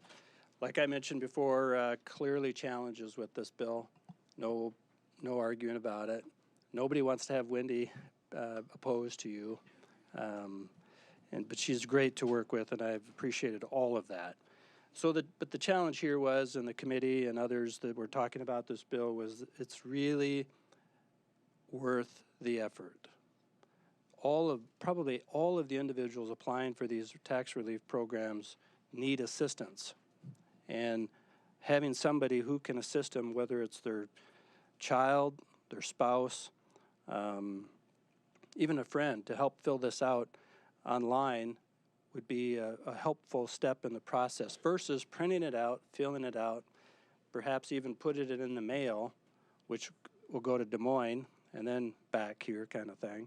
You know, all of that uncertainty, I think it became a challenge. Is it really worth the push and the effort? And that's where we wanted to give a little extra time here. And at the end of the day, the committee felt it was necessary to give the push to incorporate this new technology and look for it and add to the convenience of all the taxpayers of the state. I'd still ask for your approval. Thank you. Committee questions. Representative Moore. Thank you, Mr. Chair. I'm not quite sure if you might be able to answer this, Representative. The question is, on average per year, how many of these refunds are being filled out? Is it 100 or 1,000 or?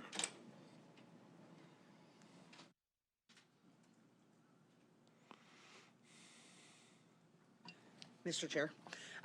Wendy Semler, Department of Revenue. So right now, out of across the 6 of the relief programs that would be addressed by this bill, there's approximately 10,000 South Dakotans that receives the benefit. Thank you. Representative Casson. Yeah, thank you, Mr. Chair. I want to commend the sponsor for bringing this bill. This is trying to get at something that I actually have serious concerns about. He had another bill previously that worked on letting people understand their property tax bill, which I think was another thing that I actually had serious concerns about with. I guess where maybe I'm a little bit different on this bill is, you know, as a state legislature, and to his concern, as a state legislator, I didn't even know about the Homestead Act. I didn't even know about some of these things. And I fear that many people don't know about some of these things. And so when we start talking, this is the Appropriations Committee, and when we start talking about appropriating dollars, it's how do we appropriate dollars most effectively to impact the citizens of South Dakota. I guess my question to you is, if we were to say no to this bill, could we actually look at doing some marketing or some things to actually spread the word on these programs to other South Dakotans so that we actually, I think the number was 10,000, we actually have more South Dakotans taking advantage of these programs rather than not. And I think that's what we're trying to get out here, is having people actually utilize these programs.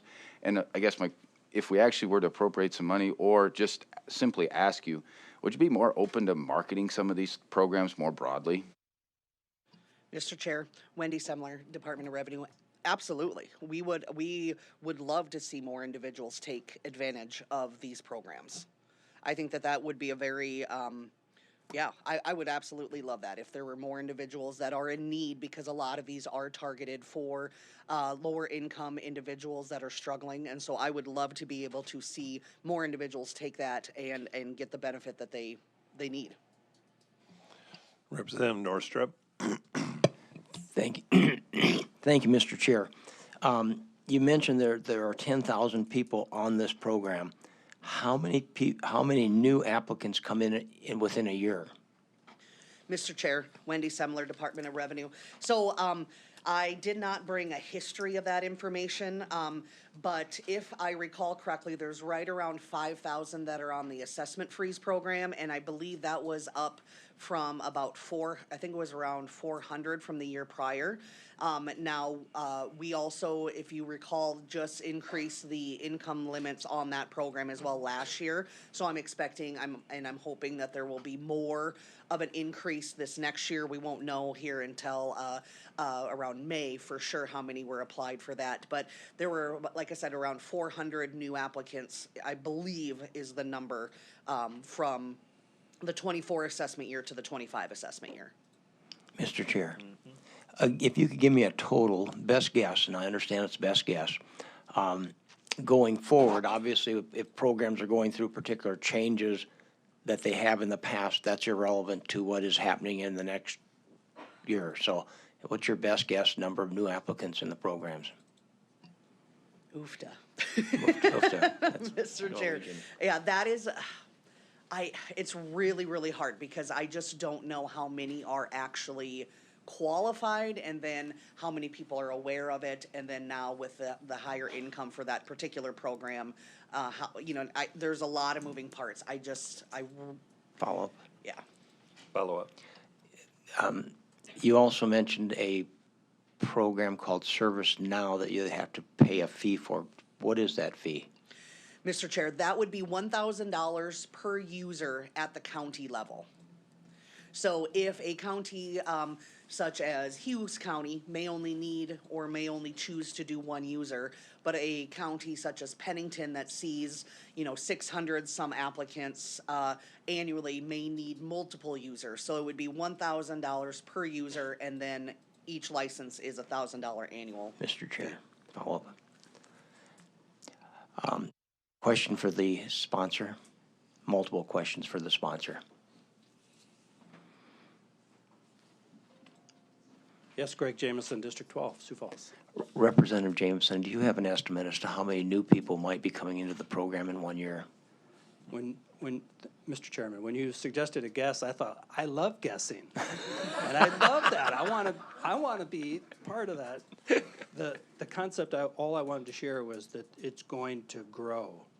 All of our discussions that we've had statewide on this property tax discussion are bringing attention to this issue. And as another part of this, I hope you realize it's enabling language. An applicant doesn't have to do it online if they don't want to. If they want to print it out and go downtown, go to the county officer and have them help fill it out, they can still do that. This is really only intended to be a simplification and make it easier for people to be participating. That's my attempt. Mr. Chair. Okay, one more. Any response to the problem of the $1,000 per service now license for a very small county that has very low volume? Yes, thank you, Mr. Chair, and the question, Representative. So that was one of the issues that came up late. As I mentioned, you know, a lot of us have used something like DocuSign, which is a free service. Then you kind of, but maybe a better, more secure system like BIT is recommending is needed.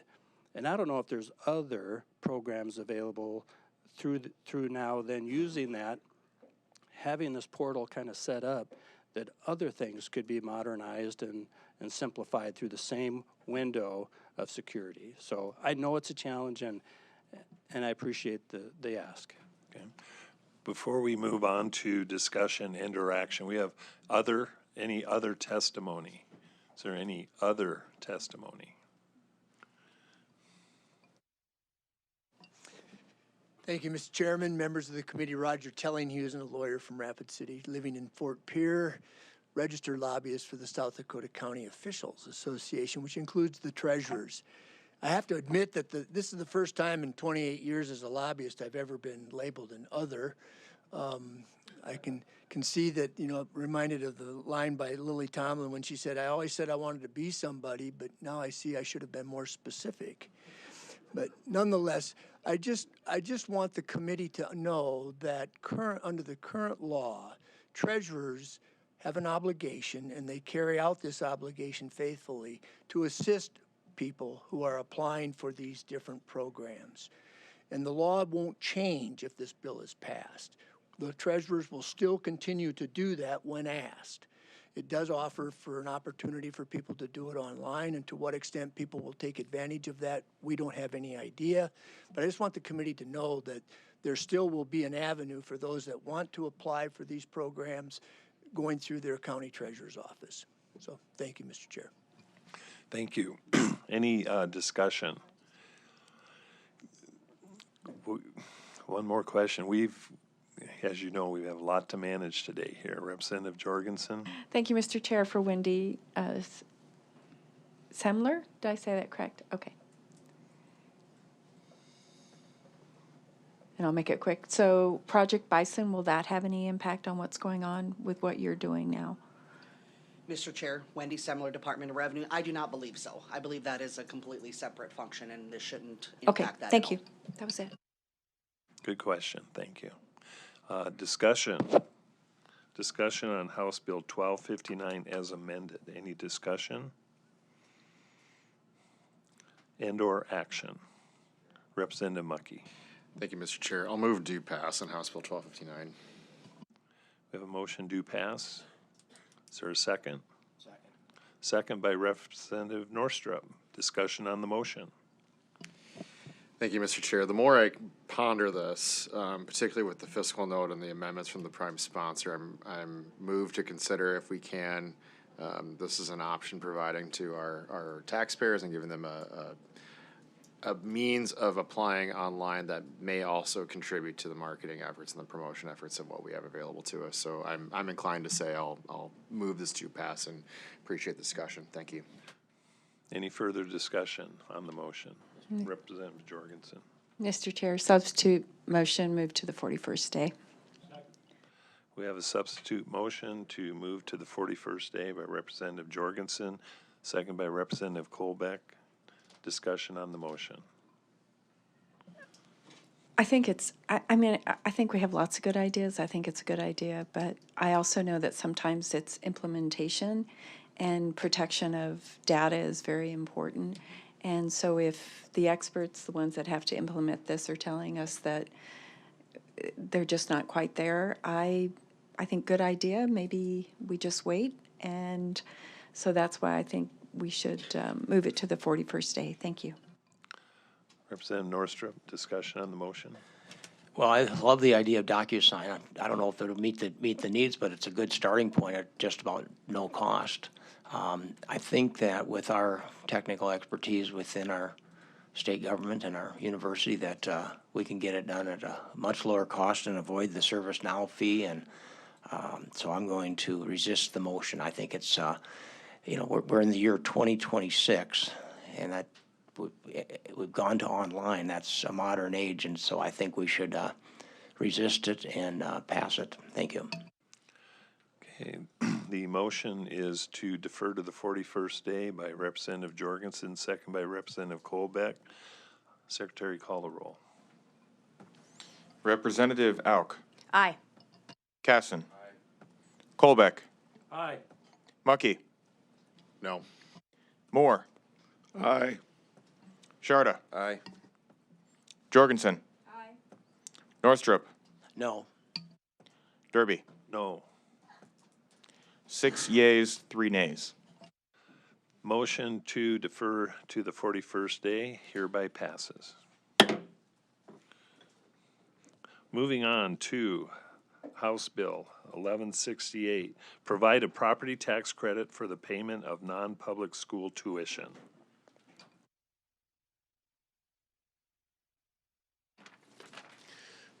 Thank you, Mr. Chair and Committee. John Charter, District 2.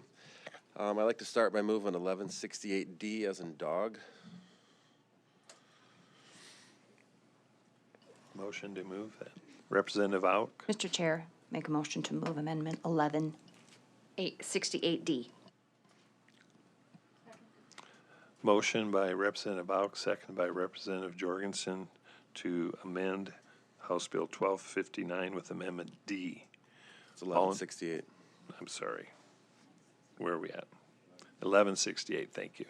All in favor say aye. Aye. Opposed? Motion carries. 1168 is hereby amended. Okay, thank you, Mr. Chair and Committee. Thank you for the opportunity to speak in support of House Bill 1168D, a proposal to provide a property tax credit for certain educational expenses in South Dakota. HB 1168 is a straightforward, family-centered bill that keeps more of South Dakota's hard-earned money in their pockets when they invest in their children's education. At its heart, this bill recognizes a simple truth. Parents are the primary educators of their children. Whether a child attends a public school, a private school, or a small church school, parents are making real financial sacrifices to do what they believe is best for their kids. HB 1168 says that when families shoulder these educational costs, the state will meet them partway through a targeted property tax credit. Property taxes are among the biggest ongoing expenses for South Dakota homeowners, especially young families and seniors on fixed incomes. At the same time, educational costs continue to increase. HB 1168 connects these two realities. It offers a limited, focused credit to property owners who can document qualifying educational expenses for their children, providing relief where it's most needed. This bill respects South Dakota's long-standing value of educational freedom and local control. It does not create new bureaucracy. It does not mandate curriculum or dictate choices to families. Instead, it empowers parents to decide what's best for their children and allows them to keep a bit more of their own money to support that decision. The choice remains with the family. HB 1168 simply lightens the financial load. Now, some will ask about revenue impact. That's a fair question. 1168 carefully structured as a targeted tax credit tied to documented educational expenses and is not an open-ended subsidy. The credit is available only to property owners who show they've actually paid qualifying educational costs, and we just passed an amendment for a $10 million cap to try to align for expected uptake. That ensures accountability and keeps the benefit focused on the families who are making the financial investment in their children's education. It's also worth remembering that when families take on more of the cost of education outside the public system, they ease the pressure on the public resources. A child educated in a private school is one less student the district must serve with state aid, staff, and facilities. HB 1168 acknowledges and incentivizes that contribution in a modest, responsible way. Some will say tax policy should remain neutral between schooling choices, but our current system is not neutral. Property tax owners pay into the system regardless of where their children are educated. A family who chooses alternative path pays twice, once through taxes and again through tuition or other expenses. HB 1168 corrects that imbalance and restores fairness, all without taking funding away from our public schools. Let me briefly explain how the bill works. When you review your property tax statement, you'll notice a portion of it goes to your local school district. Under HB 1168, if your child is enrolled in a non-public school, you may claim a tax rebate up to $1,000 or 80% of the school portion of your property tax, whichever is less, to help with qualifying educational expenses. The state will backfill the amount to the school district, ensuring they do not lose any funding. Additionally, multiple property owners may contribute toward the same student up to the per student equivalent defined in the bill. In closing, I urge you to view HB 1168 not just as a tax measure, but as a measure that gives families freedom. When we give parents better tools to support their children's education, we're investing in stronger families, a better educated workforce, thriving communities across our state.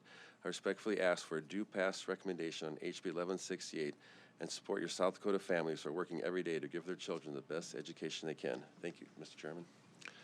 Thank you. Additional proponents for House Bill 1168, additional proponents. Thank you, Mr. Chair, members of the committee. My name is Tara Larson. I'm an attorney here in Pierre and registered lobbyist for Yes Every Kid. For those who don't know about Yes Every Kid, we are an organization that supports school choice, be that through public school, through private school, through non-public schools or alternative education. We feel that this bill is a nice balance between the interest of the school board and the school districts and the interest of those who choose to take their children to private school. Additionally, it's a great property tax relief incentive. As such, we too would stand in support of this. I would yield to questions, though, as I have to be in another committee. Thank you. Thank you. Additional proponents. Good morning. Welcome, and please introduce yourself. Good morning, Mr. Chair and Committee. My name is Tonchi Weaver, and I am representing South Dakota Citizens for Liberty. The bill before you is a new way of thinking about alternative ways to fund education. This Article 8, Section 1 of our state constitution, as you know, says that it is in the state's interest to have a intelligent and moral population, and to do so, they promised the children of South Dakota an education. However, Article 8, Section 1 does not promise the children of South Dakota to the public schools or to the Department of Education. Any appropriate means to educate a child is in the benefit of the state. Last year, there was a lot of talk about voucher systems, and I am going to take exception to one word that the sponsor used, and that is a rebate. This is a tax credit. And the difference being, if you're the government, which you are, and I give you $1 and you give me 50 cents back, then I think I've gotten a rebate, but you think you've given me a subsidy. And that is the difference.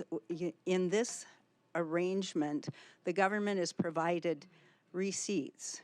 They are not provided money that is then returned in some form. So that is a protection to the consumer.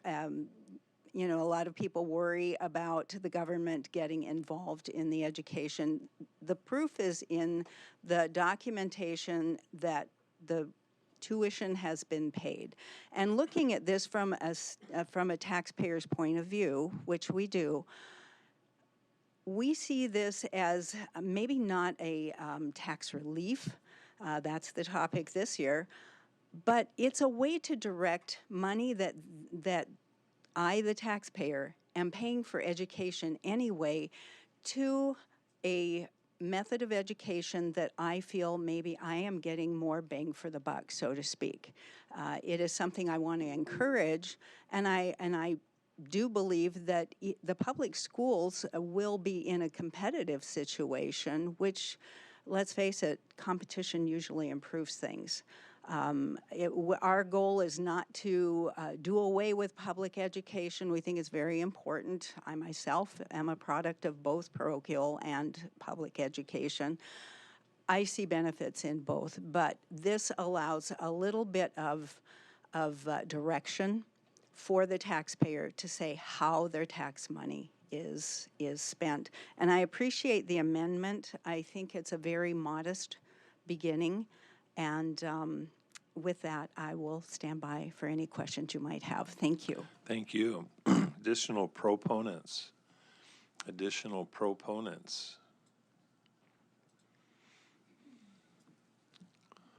Good morning. Good morning, Mr. Chair, members of the Appropriations Committee. Don Hager, I'm the registered lobbyist on behalf of Americans for Prosperity South Dakota this morning, and good to be back in the appropriations room. I remember many meetings here as a former legislator, and I have a high deal of respect for the people in this room because I know the kind of work you do. So, I debated whether or not I was a supporter or another this morning, and I'm gonna use a line from that was used by Billy Crystal in The Princess Bride. I'm gonna paraphrase a little bit. I know this bill is mostly dead, but mostly dead is partly alive. And let me tell you the reasons why I think that. First of all, I think the idea of providing some means of support for those parents that want to provide a different form of education for their children, because candidly, whatever they're doing now isn't working, and so they're looking for something else, but maybe they just can't quite afford it. This helps with that. And I think that's the thing to keep in mind here. It's really not about the property taxes, the tax credits, really about the kids. And the other thing is, I appreciate the representative's amendment to kind of bring a little level of reasonableness in terms of the impact by amending it down to the $10 million cap. And so I think at the end of the day, providing some sort of support or option for those parents and using this means, I think is a good thing. And so I hope you'll help it live just a little bit longer. So thank you. Any additional proponents? Additional proponents. Good morning. Welcome back. Thank you, Mr. Chair. Representative Liz May, District 27. I just feel so good to be back in this room. I miss all of you a lot. So I'm here as supporting this bill. I too echo the last former legislator's opinion on this, and I know what tough job it is in here. We see a lot of bills throughout session. I've been here a lot of sessions that we're always trying to fix things. We know government can't fix everything, and that we need to be careful about how we move forward. Currently, 70% of the incarceration rate in the United States is high school dropouts. And I've had the opportunity over the last couple of years to go around the country and see some really good things going on outside of public education. But what I've also seen is how the public education in other states has worked so well with the other options that are being put out there and available, whether it's autism or dyslexia or other things like that. Right now we have, the report I read was 1 in 5 kids are dyslexic. And you wonder how in the world that they get through anything, So I appreciate the good representative for bringing this bill. I think it's something that could make a difference. Is there some changes that maybe we should make to it as this process moves on? Maybe. But I just wanted to give you all opportunity to kind of think it through. I know that y'all have a hard job here, been there, done that, and I understand that, but I do hope that you'll at least give it some consideration and see if there's any possibility for it to live on for another day. So, thank you, guys. Glad to see everybody. Thank you. Additional proponents? Any additional proponents online? No? Moving on to opponents. Opponents.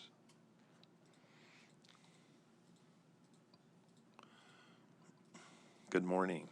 Good morning again. Mr. Chair, members of the committee, Wendy Semler, Department of Revenue, Property Tax Division Director. We rise in opposition of 1168.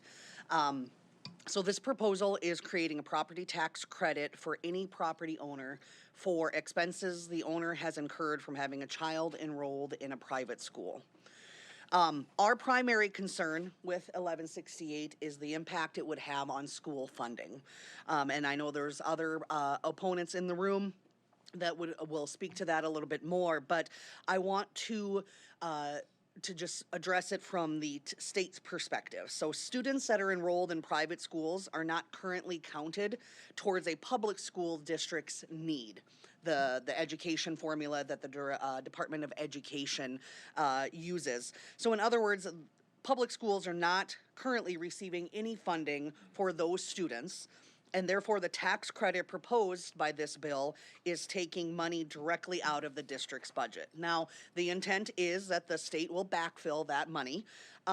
So that raises two questions. One, how will the state pay for that additional funding? And two, keep in mind that state aid to education supports only the general and special ed funds, but property taxes also fund capital outlay and bond levies, and those shortages for those local private school public school districts are not addressed in this bill. I do appreciate the amendment. I worked with the sponsor or the proponents regarding a couple of the initial administrative issues that we had regarding which county office would be charged with doing this, and also narrowing the scope so that it's only owners of owner-occupied property, as opposed to, there was discussion in the first committee whether or not if I owned ag land in another county, could I get this credit? But there's still a couple of things that I really want to be noted regarding this idea. The person asking for this credit does not need to be the parent of the child. So I live here in Pierre. Does that mean I can get a school tax credit that takes away local effort from the Pierre School District for my friend's daughter that goes to a private school in Sioux Falls? Or what about parents that are divorced? They both live in separate houses in two separate counties. Could both parents claim the credit for the same child? Other administrative issues is that currently county taxing software does not have the capability to apply a tax credit on a property tax bill. So this would require programming costs to be incurred by each county to be able to provide the actual tax credit. So this bill is being brought forth as a targeted property tax relief to a specific group of property owners regardless of financial need. And I would agree that parents absolutely have the right to choose how their children are educated, but the question before this committee is whether that choice should entitle someone to a property tax credit funded by the state and or other taxpayers of this great state. And for those reasons, I respectfully ask you to vote no on 1168. Thank you. Additional opponents? Good morning. Good morning, Mr. Chair, members of House Appropriations. My name is Heath Larson, Executive Director, Associated School Boards of South Dakota. We represent approximately 845 school board members across the state, the schools they govern, and students they serve. I do rise in opposition today of House Bill 1168. And we do agree with the proponents that parents are the child's first and primary teacher. Number one, this is a bill that diverts public funds to non-public systems. That it's a voucher-esque program, regardless of how you paint the picture. It's a voucher-type program. Number two, this bill was brought in a very similar fashion last year and was defeated here in the state legislature, partly because we do believe, as we do believe in school choice and options for parents, we also do believe South Dakota has a plethora of options for school choice currently as it exists in the state. Specifically to the bill, this bill reduces local effort.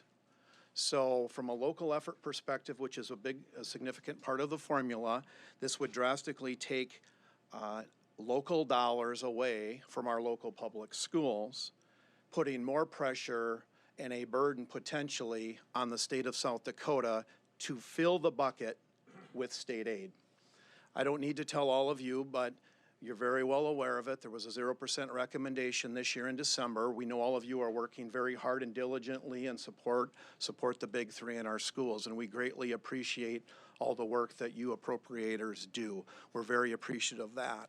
But based on that alone, and revenue always seems to be a challenge for us to generate, we're going to be asking more from our state aid scenario to fill the bucket with this bill.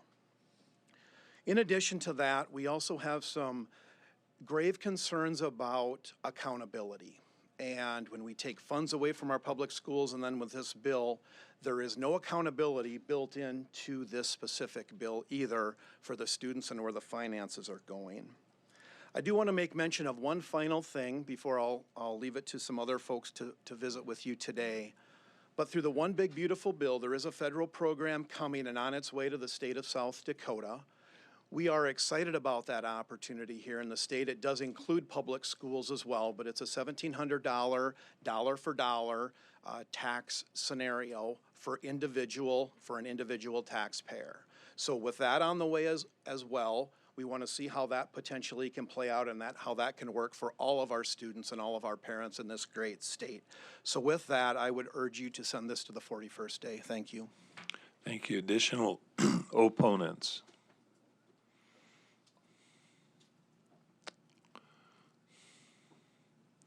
Good morning.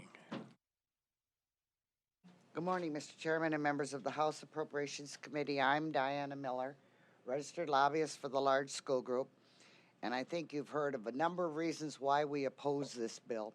But I want to point out two really, really important things. First of all, how this bill is not explained in the bill, how it affects capital outlay fund and the bond elections and that's crucial. All it says is that you're going to give parents a tax credit. Secondly, which parent if you're divorced? What parent if they're in a different county? Can both parents apply for it? Can you apply in both counties? I think that Wendy brought up excellent opposition arguments because the assessors in that have no authority for calculating taxes and you're asking them to do it. When you start putting a very very specific part, taking out of the state aid formula, I want to remind you of a couple things. This bill now is intended only for private school students. The homeschool kids were taken out. There's no public in there. You also have another private school bill that has passed a few years ago, and that is the partnership and insurance bill, partnership in education that gives a tax credit to the insurance companies for scholarships to private school students. So they have some options there. I'd also point out that Section 8 of the Constitution said uniform education is what the exact language is. This is not uniform. This is a tax credit, and you're trying to do property tax through the education formula. You can do that because of local effort, but I have to now depend on, if you pass this bill, that you as appropriators are going to come to the table and backfill what we lose, because you will take students out. And I'm trying to not necessarily deal with backfill in addition to trying to get state aid for the current number of students we have. I also think you can wait. With the federal bill and the big beautiful bill the tax credit applies to all forms of education, public, private, homeschool, and so forth. Magnet schools and the micro schools and everything. You have a lot of options in South Dakota. So when we talk about freedom, I think they mean freedom to take funding somewhere, not necessarily freedom of choice. Freedom of choice exists in our school districts. But the funding is the obligation of the state. So I would like you to wait and see what the federal bill does. The IRS is currently developing the regs and how the bill will apply. And we haven't heard any more from them. I think Mr. Larson mentioned that to you also.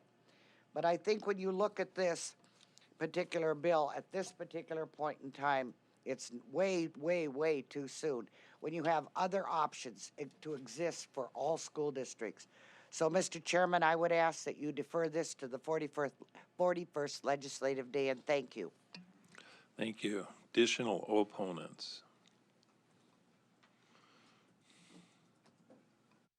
Good morning. Good morning, Mr. Chair, members of the committee. Rob Munson, Executive Director for School Administrators of South Dakota. I appreciated Ms. Semler's testimony talking about the parents who are maybe separated or divorced living in two areas. I think right now public education feels a little bit like that child that's lost in the middle. Now, when we talk about choices in this bill, there are great choices of education in South Dakota. There are great choices that you make every day in your lives. This last weekend, I made a choice. My wife and I decided to go out to eat. We could have ate at home. We could have went out. And then you look at the menus, and there's $1 signs, $2 signs, $3 signs, $4 signs on restaurants you can go to. You have to make that choice based on what you can afford, the same that you do in education. We would all certainly love to have options to go through, do things that we can't afford, but even going out to eat this weekend, I didn't expect someone else to pick up the tab or the difference on what I'm going to go out and enjoy, enjoy as a meal, and expect someone else to pay for that. I pay my taxes just like all of you. I pay for fire protection, I pay for ambulance service, all those things. I do not get to make a choice to say, I want to take a tax credit and I want to go provide my own fire protection at my house, or I want my own ambulance service or my own security from the sheriff's department. Choices are great, but we also have obligations. I think this committee and all of us here should be focusing on what we need to do for the unified public education delivery that needs to be delivered for the students and all the people of South Dakota. We hope you oppose this bill and send it to the 41st day, Mr. Chair. Thank you. Additional opponents? Good morning. Good morning, Mr. Chair, members of the House Appropriations Committee. Sandra Waltman with the South Dakota Education Association. The amendment did clarify some of the concerns we had about all property in multiple locations. However, we still believe this bill is flawed. I think Ms. Semler outlined the concern we have about who pays the tuition. Is it the parent? Can it be a grandparent? Can it be a family friend? At the end of the day, this does divert public tax dollars to private education, and we think that is going to hurt our public education system. So we urge you to send this bill to the 41st day. Thank you. Thank you. Additional opponents?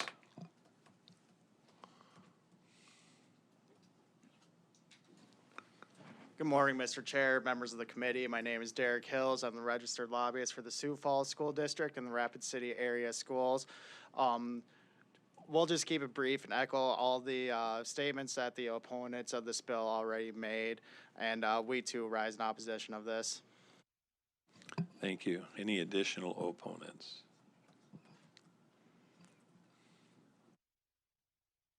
Good morning. Good morning, Mr. Chair, members of the committee. Garth Wadsworth with Elevate Rapid City.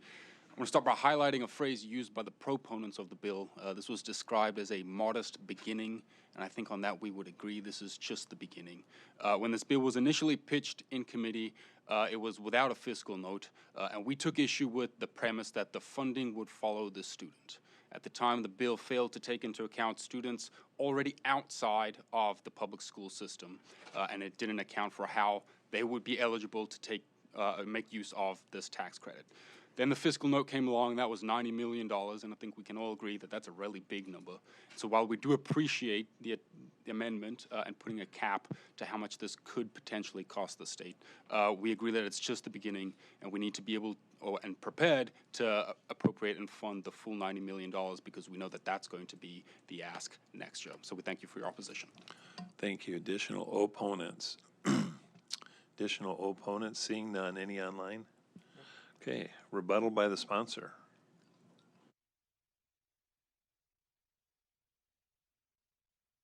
Thank you, Mr. Chair and Committee. John Shardo, District 2. I've heard it said before, we need to have unique ideas in funding education. I think this is a unique idea. I didn't hear any of the opponents say that we need to do what's best for the kids, that I think that a proponent of this is best for the kids, not opposing this is best for the kids. I heard it said that it takes away the local effort. The bill is supposed to backfill the local effort, so it should not lose any local effort. And as far as divorced parents, anybody with property tax owner occupied can give to it. So both the mother and the father, if they're divorced, the grandparents, uncles and aunts, people from church, it can be several different homeowners can apply their credit to one student. As far as a big, beautiful bill, this actually works really good with that. So you can get a tax credit from your federal income tax along with the property tax credit. They can work in tandem. And, that'd be wonderful to work together with that. Partners in Education can work with it as well. And this is keeping our money to pay for education, not taking money. So I'm just going to come back with that. So please support the bill. Thank you.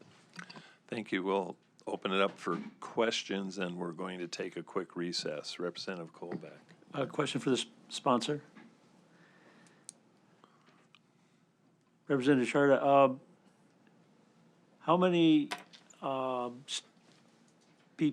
member of a household can ask for a credit of $1,000 on their property tax, and if he has or she has 4 students going to a school, can they apply for the $4,000, $1,000 per student to send them to an alternative educational facility other than a public school?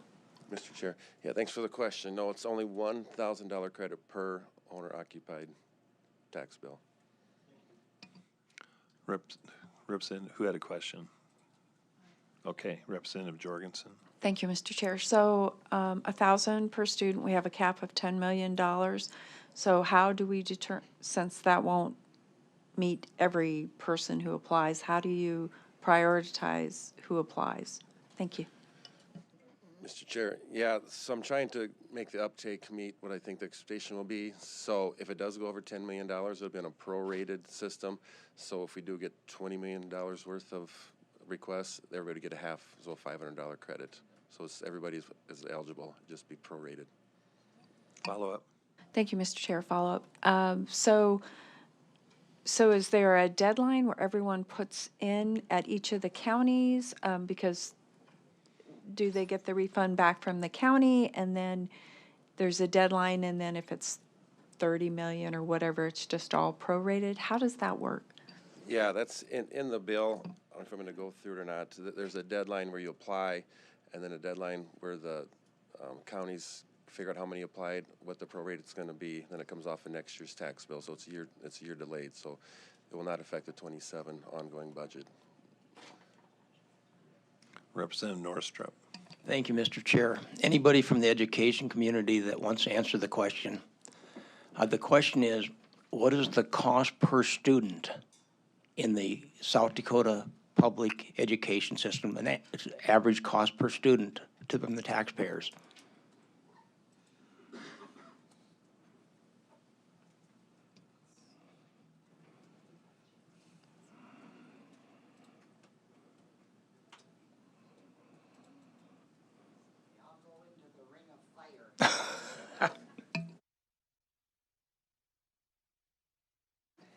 Mr. Chairman, Diana Miller, representing the large school group.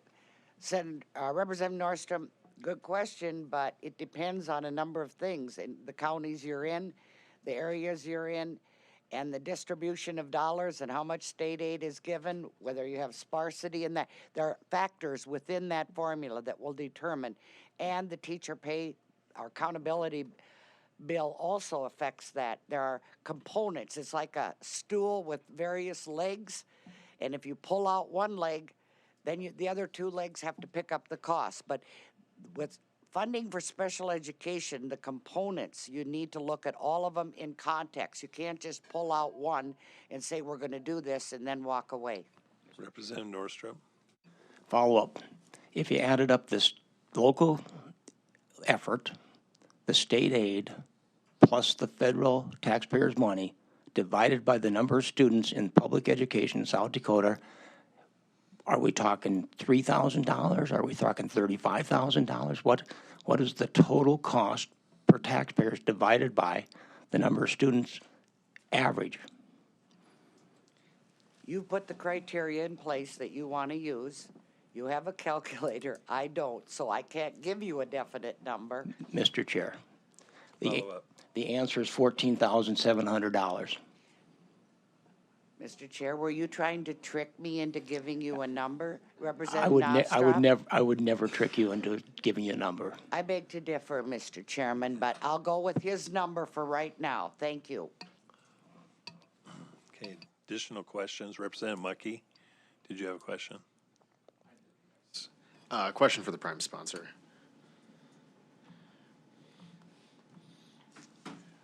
Thanks, Representative, for bringing this forward. I know, I was reading through the initial fiscal note, and I understand you have a cap. One thing I was trying to get my arms wrapped around, do you anticipate any costs for the county treasurers in administering the program? John Charter, District 2. Mr. Chair, there will be a little bit of work for them to do. I'm not exactly sure how much it'll be. I mean, but it's every county, so it's not so much per county. So I'm hoping it's not going to be negligible. See no further questions. I'm going to level set here. We're going to take a quick recess, and then obviously we're going to go beyond our 10:45 time. We have to clear this agenda today, so we will come back and do that. Then probably a workshop might be delayed a little, but so we'll be back shortly. Thank you. SDPB brings you closer to your government. With gavel-to-gavel coverage of the South Dakota legislature and in-depth reporting from Pierre. Good, useful, and full of wonder. SDPB.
From early learners to lifelong students, SDPB inspires curiosity through trusted educational programs and resources for every stage of life. Good, useful, and full of wonder. SDPB.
When South Dakotans need reliable information, SDPB is there providing updates and coverage that keep our communities safe and connected. Good, useful, and full of wonder.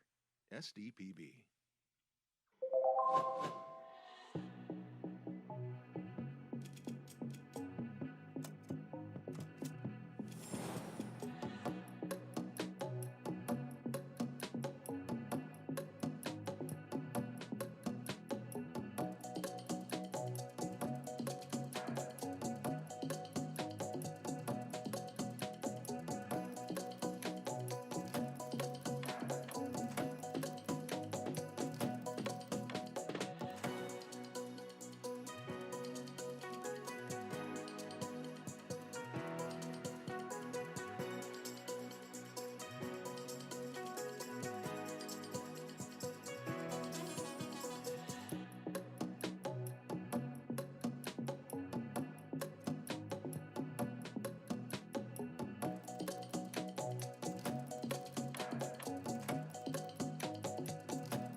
SDPB celebrates South Dakota's student athletes with live coverage of SDHSAA state championships, sharing the excitement of hometown heroes.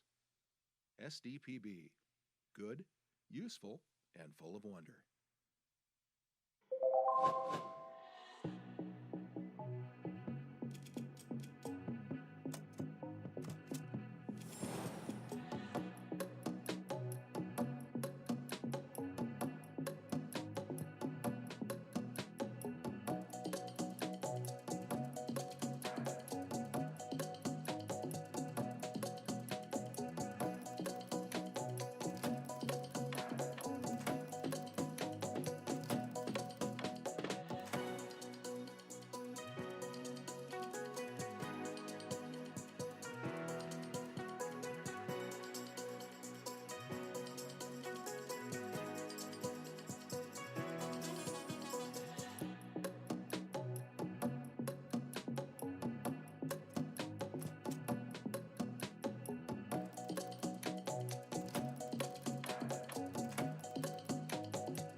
From choir to debate to theater, SDPB shines a spotlight on South Dakota's talented students through SDHSAA All-State Fine Arts Programming.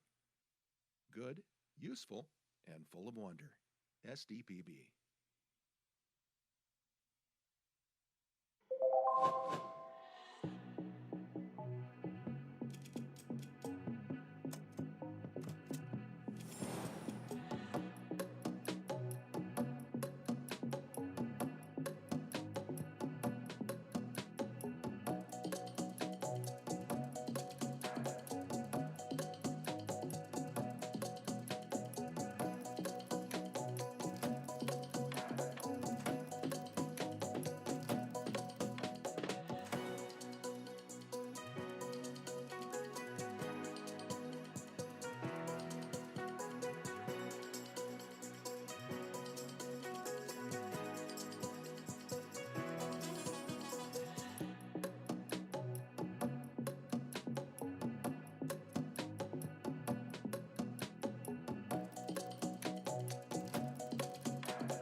Every day, SDPB connects South Dakotans with stories that inform, inspire, and bring us together.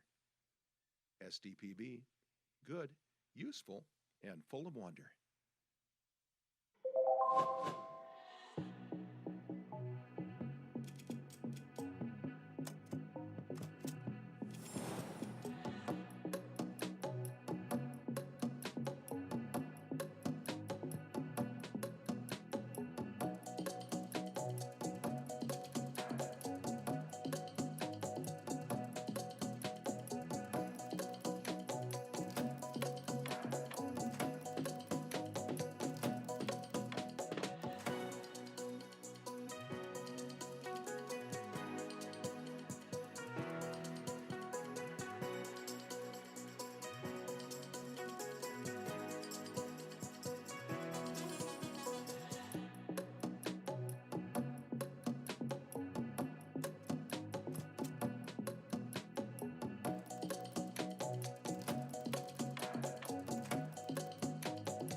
Welcome back to the House Committee on Appropriations.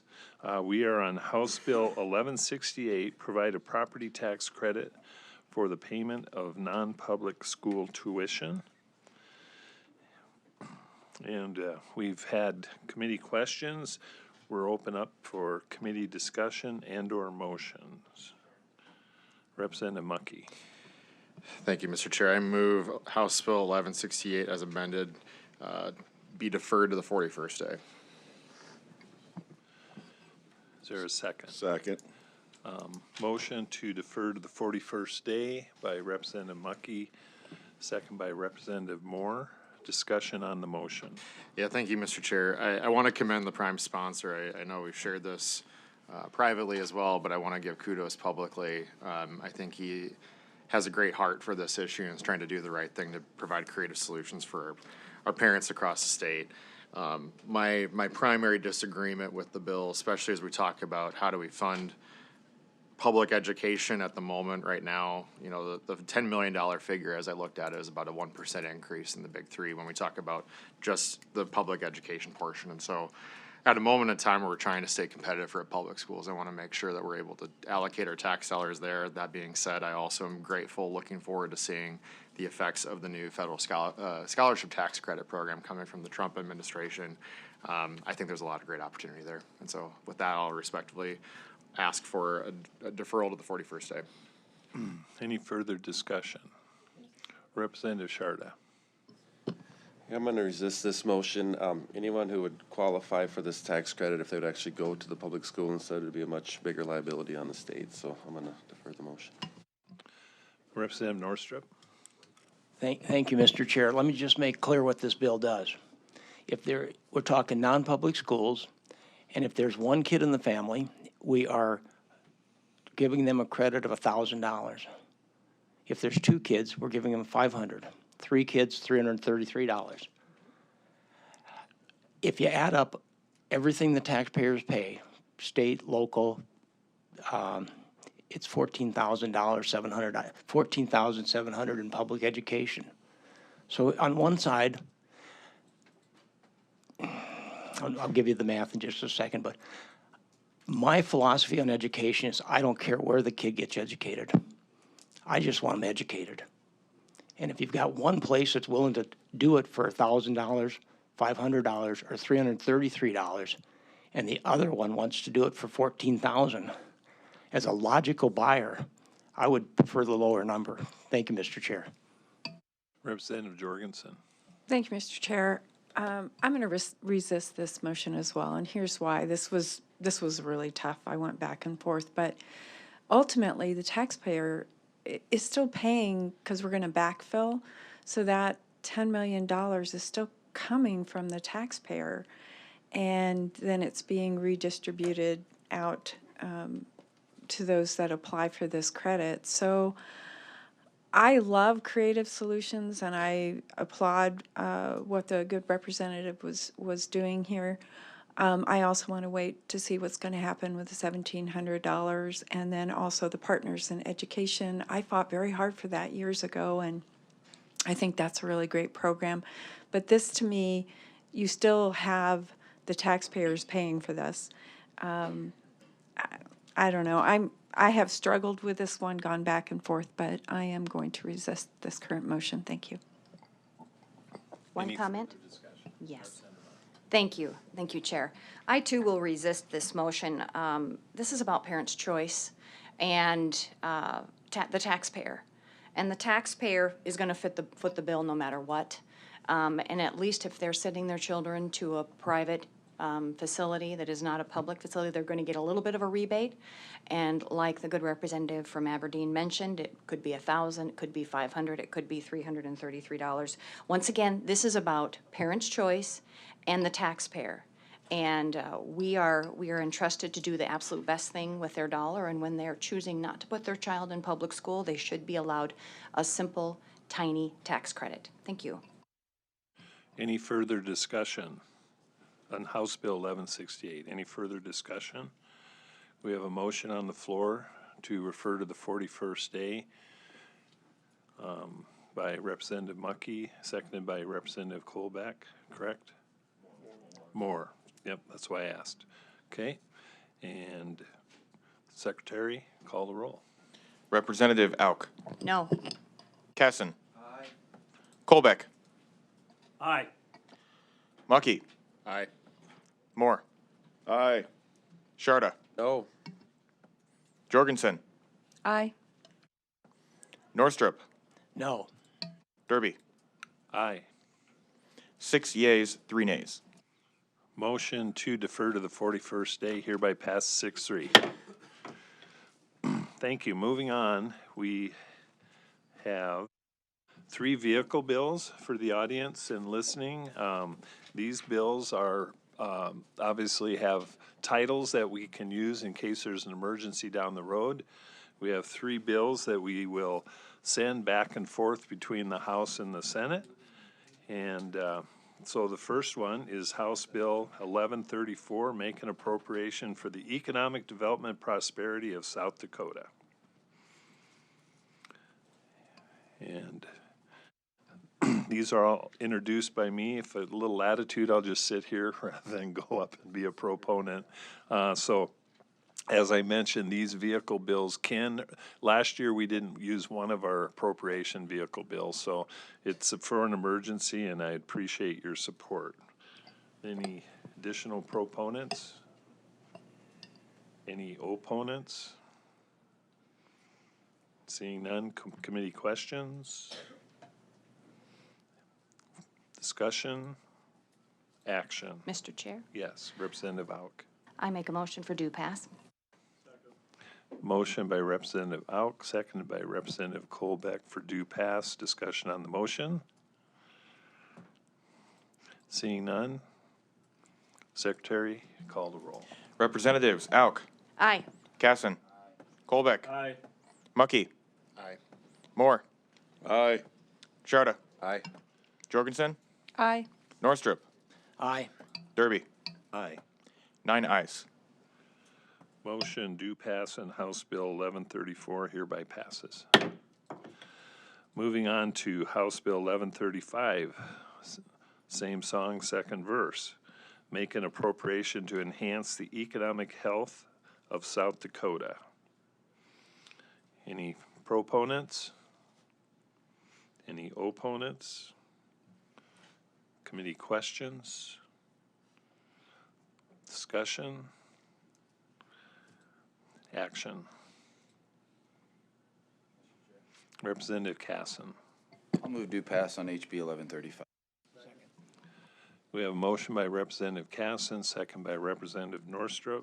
Discussion on the motion. Seeing none. Secretary, call the roll. Representatives Auk. Aye. Casson. Colbeck. Aye. Mucky. Aye. Moore. Aye. Sharda. Aye. Jorgensen. Norstrup. Aye. Derby. Aye. 9 ayes. Motion due pass on 1135 hereby passes. House Bill 1136, same song, third verse. Make an appropriation for the development of South Dakota. Are there any additional proponents? Mr. Chair, Representative Colbeck. I move House Bill 1136. We have a motion by Representative Colbeck, second by Representative Casson. Discussion on the motion? Seeing none. Secretary, call the roll. Representatives Auk. Aye. Casson. Colbeck. Aye. Mucky. Aye. Moore. Aye. Sharda. Aye. Jorgensen. Aye. Norstrup. Aye. Derby. Aye. 9 ayes. House Bill 1136 hereby passes. Okay, thank you. We are going to take a brief recess. Thank you. SDPB brings you closer to your government. With gavel-to-gavel coverage of the South Dakota legislature and in-depth reporting from Pierre. Good, useful, and full of wonder. SDPB.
From early learners to lifelong students, SDPB inspires curiosity through trusted educational programs and resources for every stage of life.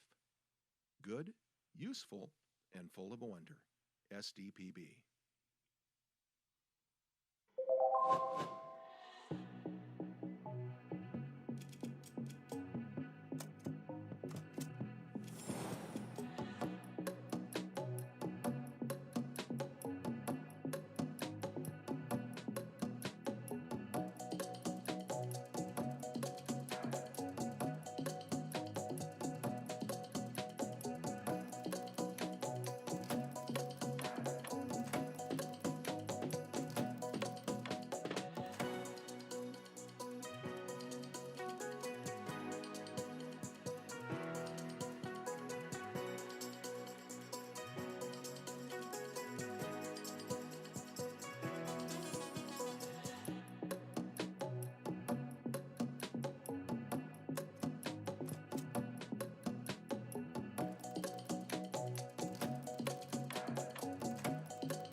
When South Dakotans need reliable information, SDPB is there providing updates and coverage that keep our communities safe and connected.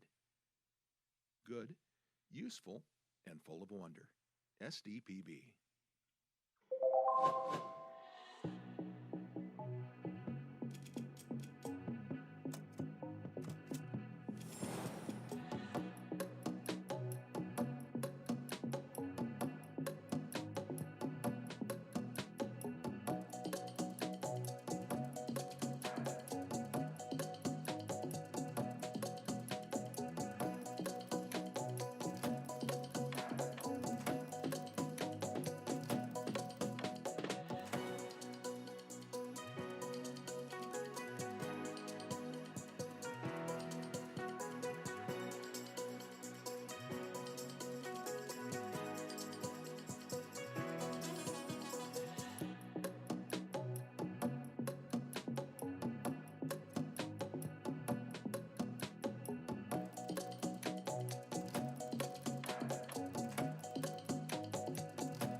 SDPB celebrates South Dakota's student athletes with live coverage of SDHSAA state championships, sharing the excitement of hometown heroes. SDPB, good, useful, and full of wonder.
From choir to debate to theater, SDPB shines a spotlight on South Dakota's talented students through SDHSAA All-State Fine Arts Programming. Good, useful, and full of wonder. SDPB.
Every day, SDPB connects South Dakotans with stories that inform, inspire, and bring us together. SDPB, good, useful, and full of wonder.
SDPB is your home for fact-based journalism, connecting South Dakotans with news they can trust and stories that matter. Good, useful, and full of wonder. SDPB.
from children's programs to in-depth documentaries. SDPB sparks curiosity and lifelong learning in every South Dakotan. SDPB. Good, useful, and full of wonder.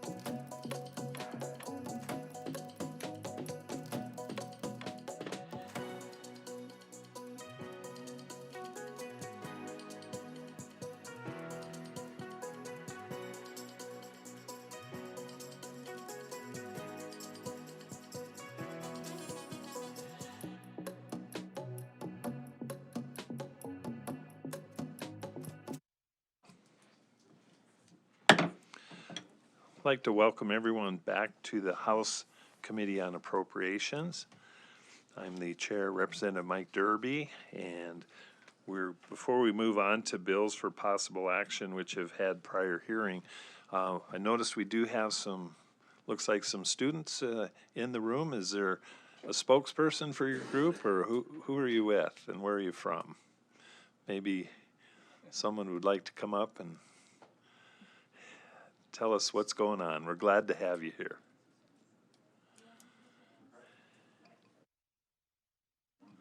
Mr. Chair. Good morning. My name's Megan Eisenvoss. I am, today, the coffee this morning in the lobbies was served by the South Dakota Academy of Nutrition and Dietetics. And so with us, we have the nutrition students of SDSU, one of the classes. So I'm glad that they get to be here. Fantastic.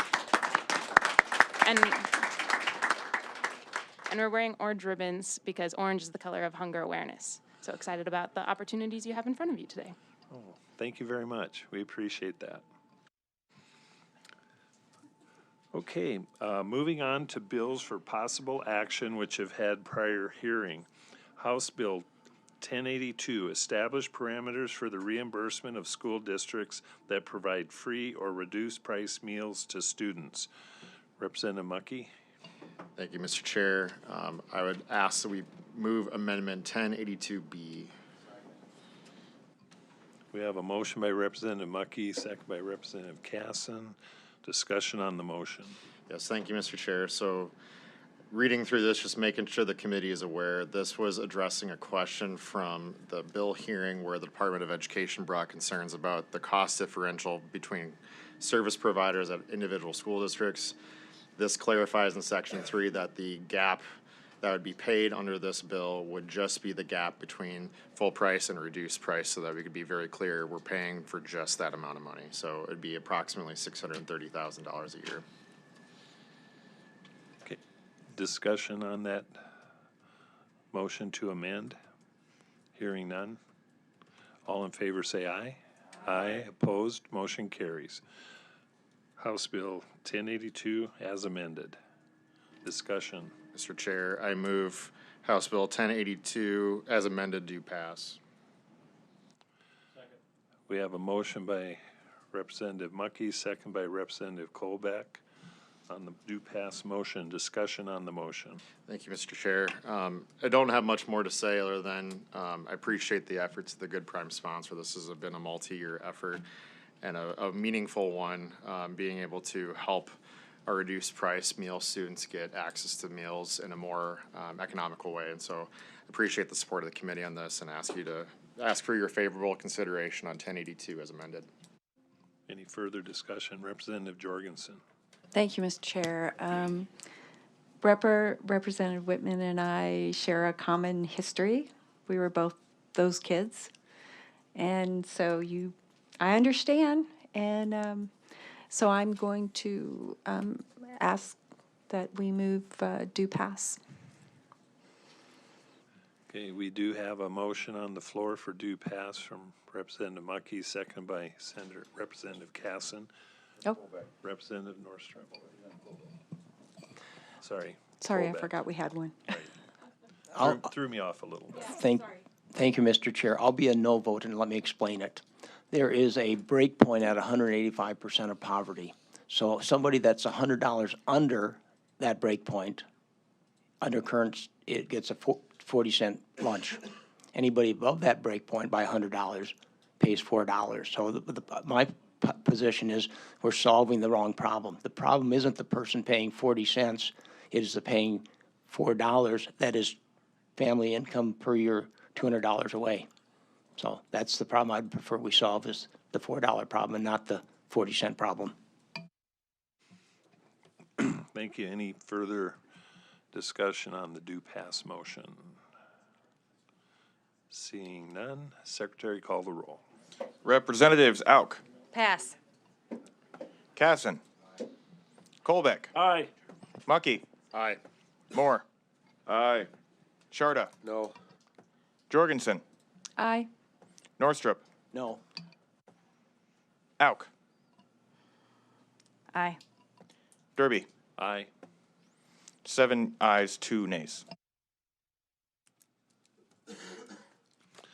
The do pass motion on HB 1082 hereby passes. Congratulations.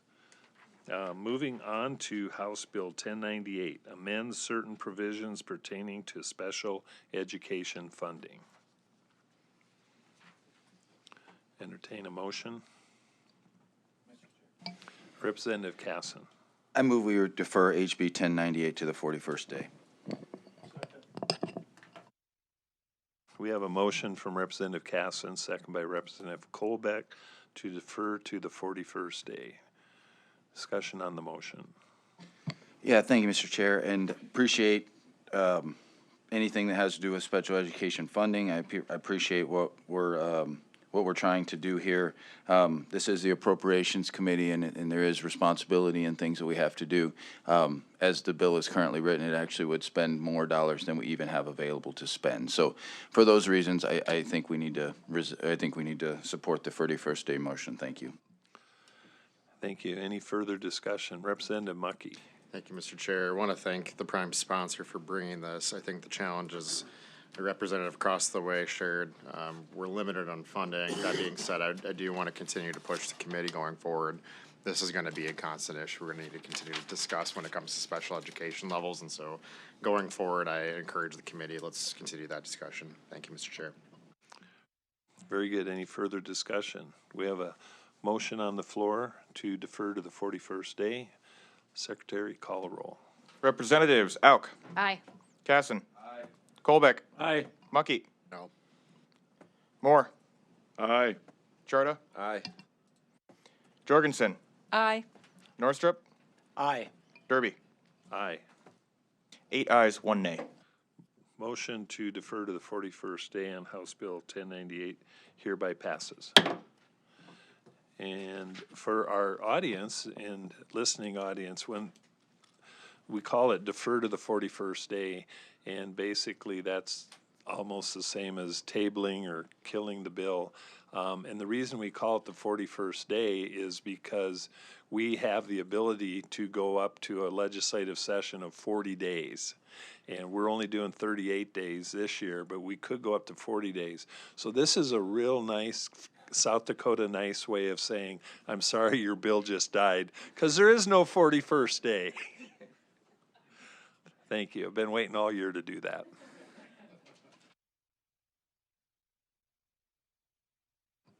Okay, House Bill 1123, establish a pilot program to provide benefits for menstrual hygiene products and diapers for individuals who receive temporary assistance for needy families and to make an appropriation therefore. Entertain a motion.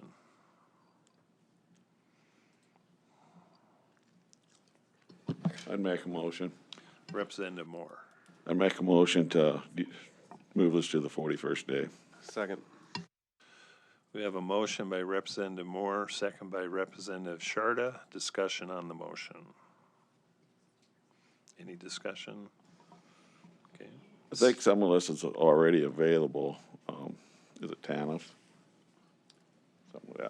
But anyway, I just it's a new program that we don't need to start. Okay, any further discussion? Representative Mucky. Thank you, Mr. Chair. To answer Representative Moore's question, technically it is included in it. However, we're talking about a cash assistance program. So you're talking about a program that's focused on how do you take care of kids. This would be one part of something that you could actually pursue. I think to the prime sponsor's point, and a point that I've made in this committee as well, we saw unnecessary cuts to TANF. We have to find ways to backfill this from this past summer. And so I'll be supporting this primarily because I want to make sure in some capacity we move forward on the TANF conversation. Any further discussion on House Bill 1123? Any further discussion? Seeing none, we have a motion on the floor to move to the 41st day. Secretary, call the roll. Representatives Auk, Aye. Casson, Colbeck, Aye. Mucky, No. Moore, Aye. Sharda, Aye. Jorgensen, Aye. Norstrup, Aye. Derby. Aye. 8 ayes, 1 nay. House Bill 1123 is moved to the 41st day. Moving to House Bill 1251, create the Community-Based Providers Methodology Supplement Fund, create the Target Teacher Salary Supplement Fund, and provide for the transfer of certain unobligated cash balances to the fund. Entertain a motion. Mr. Chair. Representative Sharda. Motion move to the 41st day. Second. We have a motion by Representative Sharda, seconded by Representative Jorgensen. Discussion on the motion. Representative Norstrup. I would throw out what we've got is a job of this committee is to decide where the money goes, and this puts it on automatic pilot. And so we're deciding, if we vote this through, we're basically deciding for future legislatures, which they can change. But I think we should keep as many dollars in the discretionary column compared to the mandatory column. And so I will be supporting the 41st day. Representative Jorgensen. Thank you, Mr. Chair. And I would say that if we're doing good budgeting, we shouldn't really be getting a lot of revisions or reversions. And also, some of that reversion money that they brought up in committee was unclaimed property, which actually has been moved. So I would support 41st day. Thank you. Representative Mucky. Thank you, Mr. Chair. Thanks to the prime sponsor for bringing this bill forward. One of the things I think is important, whether we agree with the mechanism for this or not, I think what the prime sponsor did elevate was a really good conversation about how much has been reverted by these agencies, Department of Education, Department of Social Services in particular. And when it comes to us backfilling our needs going forward on rate reimbursement methodology and figuring out how do we continue to raise the target on our teacher salary, I think the spirit of this bill would get us closer to that point, understanding that the mechanics of this are challenging and figuring out where we need to go. So I'll be voting against the motion, given my support for the conversation, knowing that there are challenges with the mechanics. Thank you, Mr. Chair. Further discussion? I too would like to thank the sponsor for bringing this, and I would dare say this is a very hard vote for me because I'm, as you all know, I'm a champion for community-based providers and community support providers and such. But as chair of appropriations, it's kind of it's a different mechanism, and there's been a big discussion, is this one-time money going into ongoing or not? And when I never really did get a final answer on these reversions, if that's ongoing money that's getting pulled out can be used for ongoing, or is it can be looked at one-time money for, and one of our tenets is we don't try not to use one-time money for ongoing. I greatly appreciate the discussion on this, and so this is one of my hard votes that we all have to take every now and then.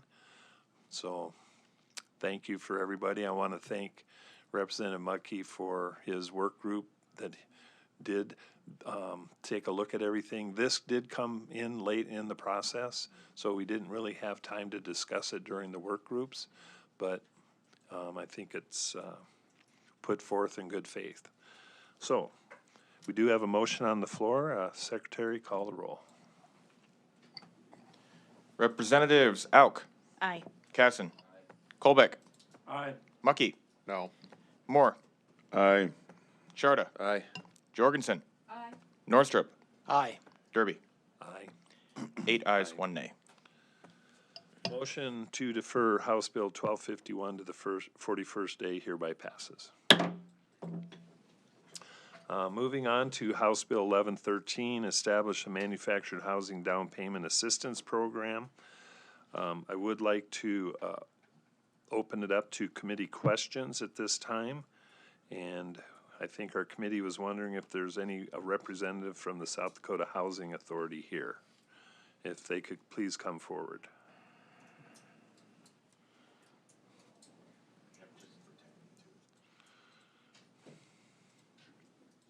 Welcome. Thank you. Good morning, Mr. Chairman, members of the committee. My name is Chaz Olson, and I'm the Executive Director at South Dakota Housing. Welcome and thank you. Representative Casson. Yeah, thank you, Mr. Chair. Kind of going back, it feels like 5 years ago, but I think it was like 3 days ago, that we had this, that have had this hearing.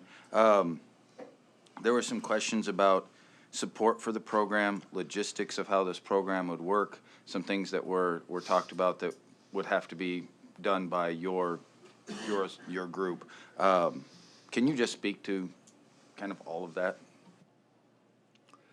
Mr. Chairman, I'll kind of unpack the latter half of that first as far as ability to run the program. We administer over 30 programs that are similar to this at South Dakota Housing, some larger scale, some smaller scale. We certainly have the staff and the software, documentation, all that sort of thing to run a program like this. That's not a concern. As far as support goes, you know, I think there's certainly some merit to the possibility of manufactured housing being a very key answer to some of the housing crisis that we have right now. They're well built, they're energy efficient, they're well under, you know, the cost of what a traditional stick-built home would cost. So when it comes to home ownership opportunities, it's certainly a valid option. So from that lens, as a housing provider for the state, we support it. I can stop there unless you would like me to get more into where that money would be coming from. I mean, I don't know if you have any more pointed questions with that, I would be happy to answer them. But it is from a standpoint of the Housing Authority's perspective on would this fill a need for housing in South Dakota, our answer is certainly yes. Representative Norstrup, did you have a question? No? Further questions? Mr. Olson, who has a question? Mr. Olson, yeah, question. You have a board of directors of That's such? correct. That's correct. Okay, and who is that board of directors made up of? What type of folks and where do they come from? 7 different individuals appointed by the governor. Do you want me to list them? Sure. If you Okay, can. our chairman is Scott Erickson. He's a banker in Sioux Falls. Our vice chairman is Preston Steele. He's also a banker out of Huron. Our treasurer is Alex Jensen. He's an entrepreneur in Sioux Falls. And we also have Commissioner Mark Roby. He's retired out of Watertown. Commissioner Sarah Hornick out of Rapid City. She works with the school district. And Commissioner Shauna Sheets out of Rapid City, who is a real estate agent. And then lastly, Jonathan Gunther out of Mitchell. He's an accountant. Yeah, very good. Has this particular bill been the subject of discussion for your board, and did you make any action on this of support? There's been no formal, as in, you know, conversations during a board meeting on anything like this. There's been no formal action taken place. As Representative Wisegram was kind of, you know, brainstorming the program and what this might look like, and having meetings with us and staff on how we would administer a program like this. I did float it by some of our board leadership, and again, they think the idea, the concept of it makes sense. So they're supportive of the idea, on a global level. If that helps, if that answers your question. Okay, so just to level set, currently, we're talking about the Housing Infrastructure Fund, and there's currently approximately how much in there? 61 million currently. 61 million now. Part of what's floating through session is using 30 million of that for airports. So that would leave 31 million. This bill's for 5 million.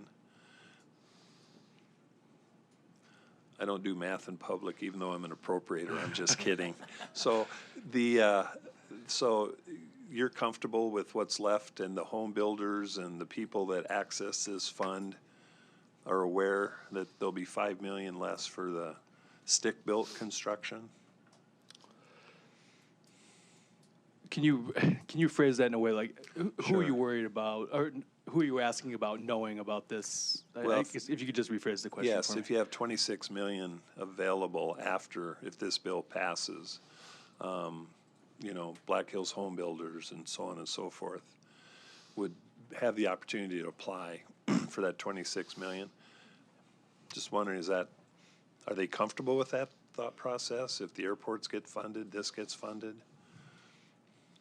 We haven't had conversations specifically on this bill when it comes to those types of stakeholders.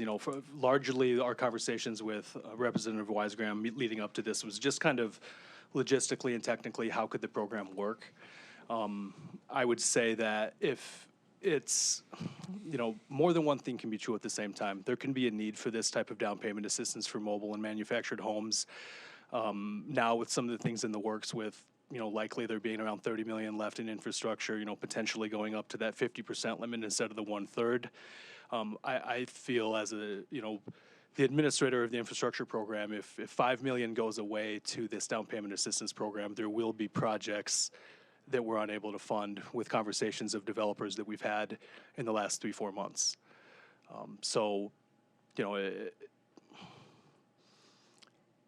If you were to ask me point blank if I would like the funding if I think that the funding is better suited in the infrastructure fund to continue to do projects and add to inventory in the state, that would be my assertion. That would be my contention. Representative Auk and then Thank you. Representative Cass. So if we don't fund airports, we still have $61 million minus 5 million, which leaves 56 million. So from when we originally put these dollars into this fund in 2023, it was for workforce housing. Am I correct? That's correct. Okay, and individuals who are purchasing these homes were anywhere between $117,000, $136,000 for a home up to 4-bedroom. I would assume those are our workers, and they're needing homes. And we can produce these manufactured homes, which, may I tell you, are very, very nice homes, and typically 2x6 walls, insulated well, very efficiently for heat, and in some cases they are not put on property that they own. They're put on a rented lot, which is also in some cases a cost savings measure. I think this would be another way to support those individuals who need help finding a home. We want home ownership in South Dakota. It is extremely important to me. I fully support this and feel that money was set aside for workforce housing. It needs to be used for workforce housing. Leaving you $56 million would still allow for some of your projects that you're mentioning. Chairman, 56 million would have me feel a heck of a lot better than 31 million, yes. Thank you. Representative Norstrup. Thank you, Mr. Chair. We don't know what's going to happen with the airport. That's an unknown. So then the question is, if we had 5 million, and we're all on the same page, what we want to do is help people get into houses. And so the question is, what's the best use of that 5 million? Not knowing what's going on with the airports, are we better off reserving that for manufactured homes, or are we better off leaving it in the current program to get the most bang for the dollar, get the most people in houses and Representative, or Chairman, I'm sorry. That's a great question, Representative, and, you know, it's a difficult one to answer because both the infrastructure funding as it's currently designed, as it's currently set up, the program, and a manufactured down payment assistance program, they're both going to address the need for affordable housing. They're both going to, you know, address inventory and affordability, which are the two biggest issues with housing, but in different ways.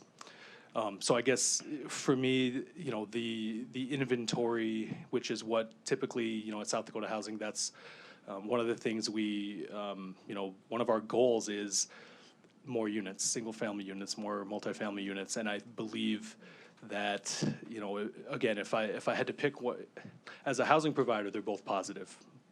All housing is good housing when you're working with housing, whether it's your high-level housing all the way down to your entry-level housing. But again, if I had to sit here and make the decision, you know, there's so many moving parts because again, if we had 56 million, I'd say let's give this one a shot. If we have 31 million, I'd say with the conversations we've had with developers, we're going to need that money to get these projects off the ground for the infrastructure. So it's hard to give a straight answer, but if you're asking me what my preference would be today, based on what I know, I would like to be able to see some of the projects come to fruition with the developers that we've had these conversations with that are in the pipeline.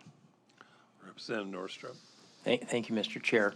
I'm familiar with a project that happened in Webster, South Dakota, a small town, about 2,500 people, and they're putting in 99 houses, and that's just a blessing. That's going to make all the difference in the future of Webster, South Dakota. So my question is, using that as an example, we had to jumpstart that project with money. Did we spend more than $10,000 per household or less to jumpstart those 99 households in Webster?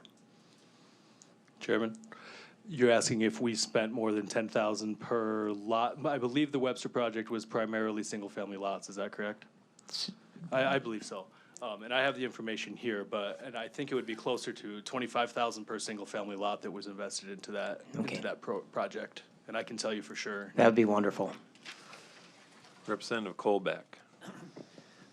Mr. Chair, thank you. I'll use Mr. Chair's level set here a little bit. I'm going to ask you, if we pass this bill today, the $5 million will go to people that want to go into a manufactured home, and they would get a $10,000 or up to $10,000. Is that correct? Chairman, that's correct. Okay, then my next question would be, how long would they have to pay that $10,000 back to the Housing Development Fund? As the bill is currently drafted, it would be a deferred upon 0% loan that's due upon disposition of the asset. So that would mean anytime they sell the home, go to do a refinance or pull a home equity, anytime that another loan would be tried to put on there. You know, this is different than like a stick-built home where you file a mortgage with the Register of Deeds. This would go through the state's electronic title and lien database, but it works the same. So anytime that anybody would try to do a refinance or sell the home with us having a lien on it, that we would be notified, and then that money would be revolved into the fund for future use for similar down payment activity. So in your estimation, Mr. Chair, in your estimation, then how long would it take if we put all $5 million out within the next year? How long do you think it would take to get that $5 million back into the housing fund? Chairman? That's a difficult question to answer. One, the demand is still kind of uncertain. You know, there's a limited number of conventional lenders who deal in the manufactured home lending space. So the data is kind of hard to come by on that. You know, we did have, I know Representative Wisegram and his group had some conversations with Bank West on, because they're kind of probably the leading manufactured home lender in the state. There was, you know, when they compared applications to those that actually followed through, there was quite a drop off, I think to the tune of about 50%, which was around, I want to say like 200 a year or so that they have to turn away. And the primary reason for that was lack of down payment. When you buy a manufactured manufactured home like that, if you're doing a stick-built home, you have options with mortgage. There's a lot of different mortgage products. You can get some that are 0% down payment. You can get an FHA that's 3% down. With these manufactured homes, typically the down payment requirement is anywhere from 10 to 20%, which folks who are typically looking to buy homes in this price range can oftentimes have a hard time coming up with. They can afford the monthly payment, they can't afford that down payment.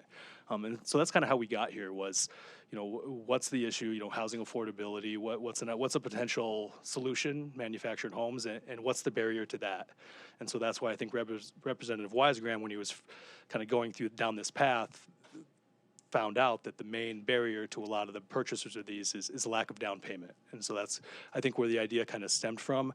As far as the turnover and when that money might start being returned to the fund, I know with our first-time homebuyer program, the typical duration of a loan before it turns over is about 7 years.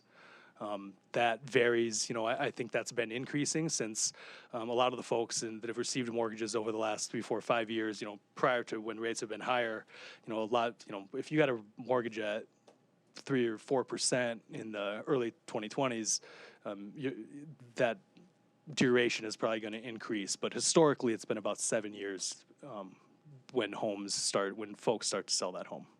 Thank you. Mr. Chair, a little latitude. Sure.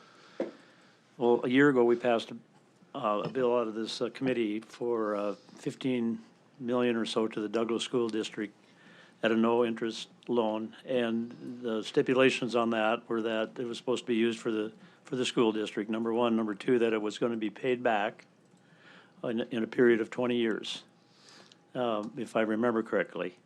The bills we got going forward with our airports, which would be $30 million out of your fund, $15 million going to the Sioux Falls Regional Airport and to the Rapid City Airport.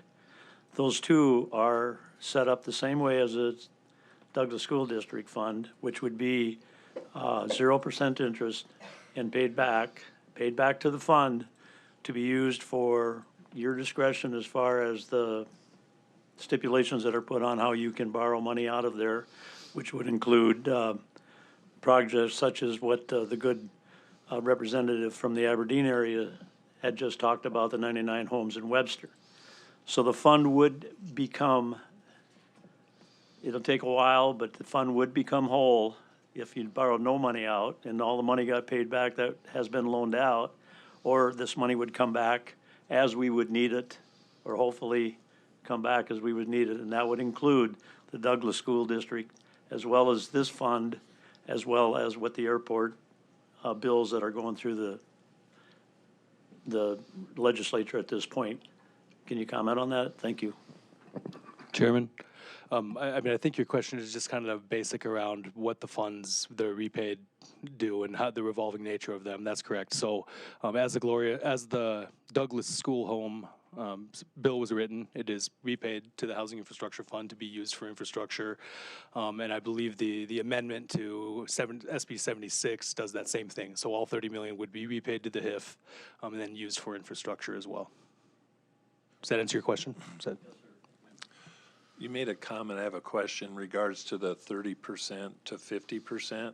Is that a bill moving through the legislature, or is that something you can do yourself? And what we're referring to is you would loan up to 30% of a project, correct? Correct. So the original bill limited the amount of state involvement or HIF involvement, I should say, to 1/3 of the total project cost. The other 2/3 had to come from other sources. Senate Bill 204 increases that to up to 50%, which we believe will definitely spur some increased incentive for folks to apply and increase the demand for the loan funds. That is, just to follow up, my contractors and builders in Rapid City frankly said that's why the money's sitting there, because 30%, the juice wasn't worth the squeeze. It was a lot easier. You're running two loans at the same time, and 30%, it was just easier for them to go through their local banker. So that's probably why the money's sitting there. And so as you head towards that 50% mark, you're going to have more success. So I will give a little latitude. I want to have the prime sponsor come up and ask if there's any questions for the prime sponsor. Thank you for answering those questions. Are there any questions for the prime sponsor?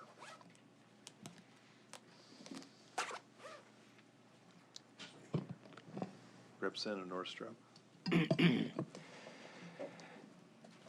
Here's what I see as a difference in the program, just to see if I'm reading it right. Under your bill, we're going to put in about 10%. Would you agree with that? Or less? Mike Weisgraham, District 24. Well, in the lowest price homes, which were the 112,000 as per that handout, and up to $10,000, I suppose feasibly that could be right. I would say practically, Weisgraham's opinion, they're going those buyers are going to come with something. And the supplement is what most likely will happen. But under extreme circumstances, I guess your scenario could be correct. Follow up? I'm good, thank you. Representative Sharda. Yeah, just a question. I see the prime sponsor and the co-chair have an amendment that's not moved to take the mobile homes out. Are we wanting to move that or not? Or Mike Weisgraham, District 24. As per the earlier discussion, to eliminate mobile home from the bill, both Representative Norström and I drafted similar, not knowing each other was doing it, amendments, and I would plan to move that on the floor of the House if this bill got there. Representative Mucky. Mr. Chair, I'm happy to move one of these amendments, or one member of the committee can move one of those amendments at this time, correct? Good. Mr. Chair, Okay. I would move Amendment 1113B. A motion to move Amendment 1113B by Representative Mucky, second by Representative Casson. Discussion on the motion. Just as the prime sponsor stated, 1113B strikes the language around mobile home, and thank you for bringing that forward. I should say thank you and Representative Norström for bringing that forward. Okay. All in favor say aye. Aye. Opposed, motion carries. 1113 is amended. Further discussion on 1113 as amended. Representative Mucky. Mr. Chair, I would move to pass on House Bill 1113 as amended. Second. We have a motion by Representative Mucky, second by Representative Colbeck for due pass. Discussion on the motion. Thank you, Mr. Chair. I just want to thank the prime sponsor and those who testified. We had a lot of robust discussion about this, and I appreciate the intent. I think what's important about this bill, and I think it's important for the taxpayers of South Dakota to hear, is we're using a section of this housing infrastructure fund to support workforce housing, and this very much accomplishes that goal. It creates a program that is innovative and meets a very specific need, and again, thanks to the prime sponsor for bringing this forward. Further discussion? Mr. Chair. I have a Representative Sharda. yeah, I would agree. 3 years ago, when I first came here, the first week we had to get this housing infrastructure bill passed. Now the money's still, some money's still sitting there yet, so we find a good place to use it to support workforce housing. So I like this bill. What I heard from the director of South Dakota Housing Authority was by moving to 50%, there's going to be a pipeline of people that have an interest in this, maybe even applications at this time. So that's a good thing. You've got a pipeline of people that'll use this money as the program is initially set up.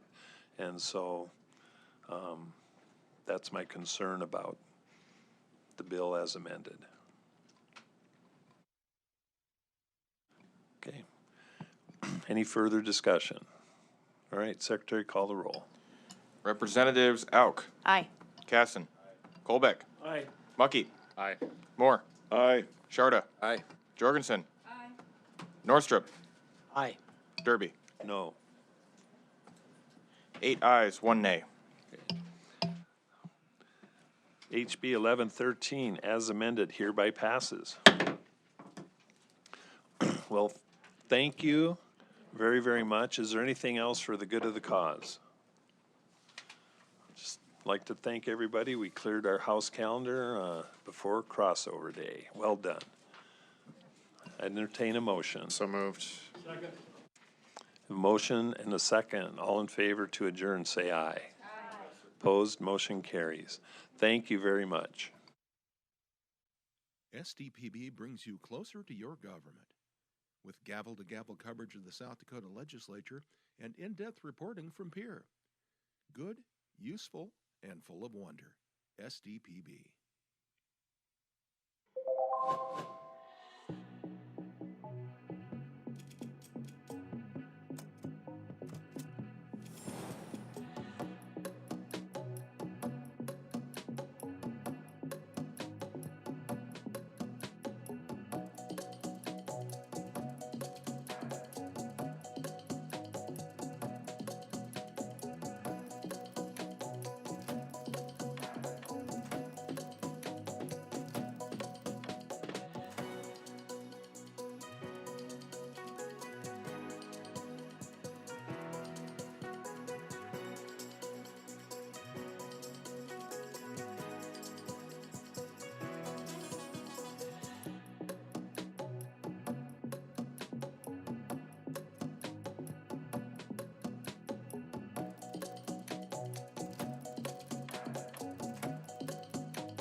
From early learners to lifelong students, SDPB inspires curiosity through trusted educational programs and resources for every stage of life. Good, useful, and full of wonder. SDPB.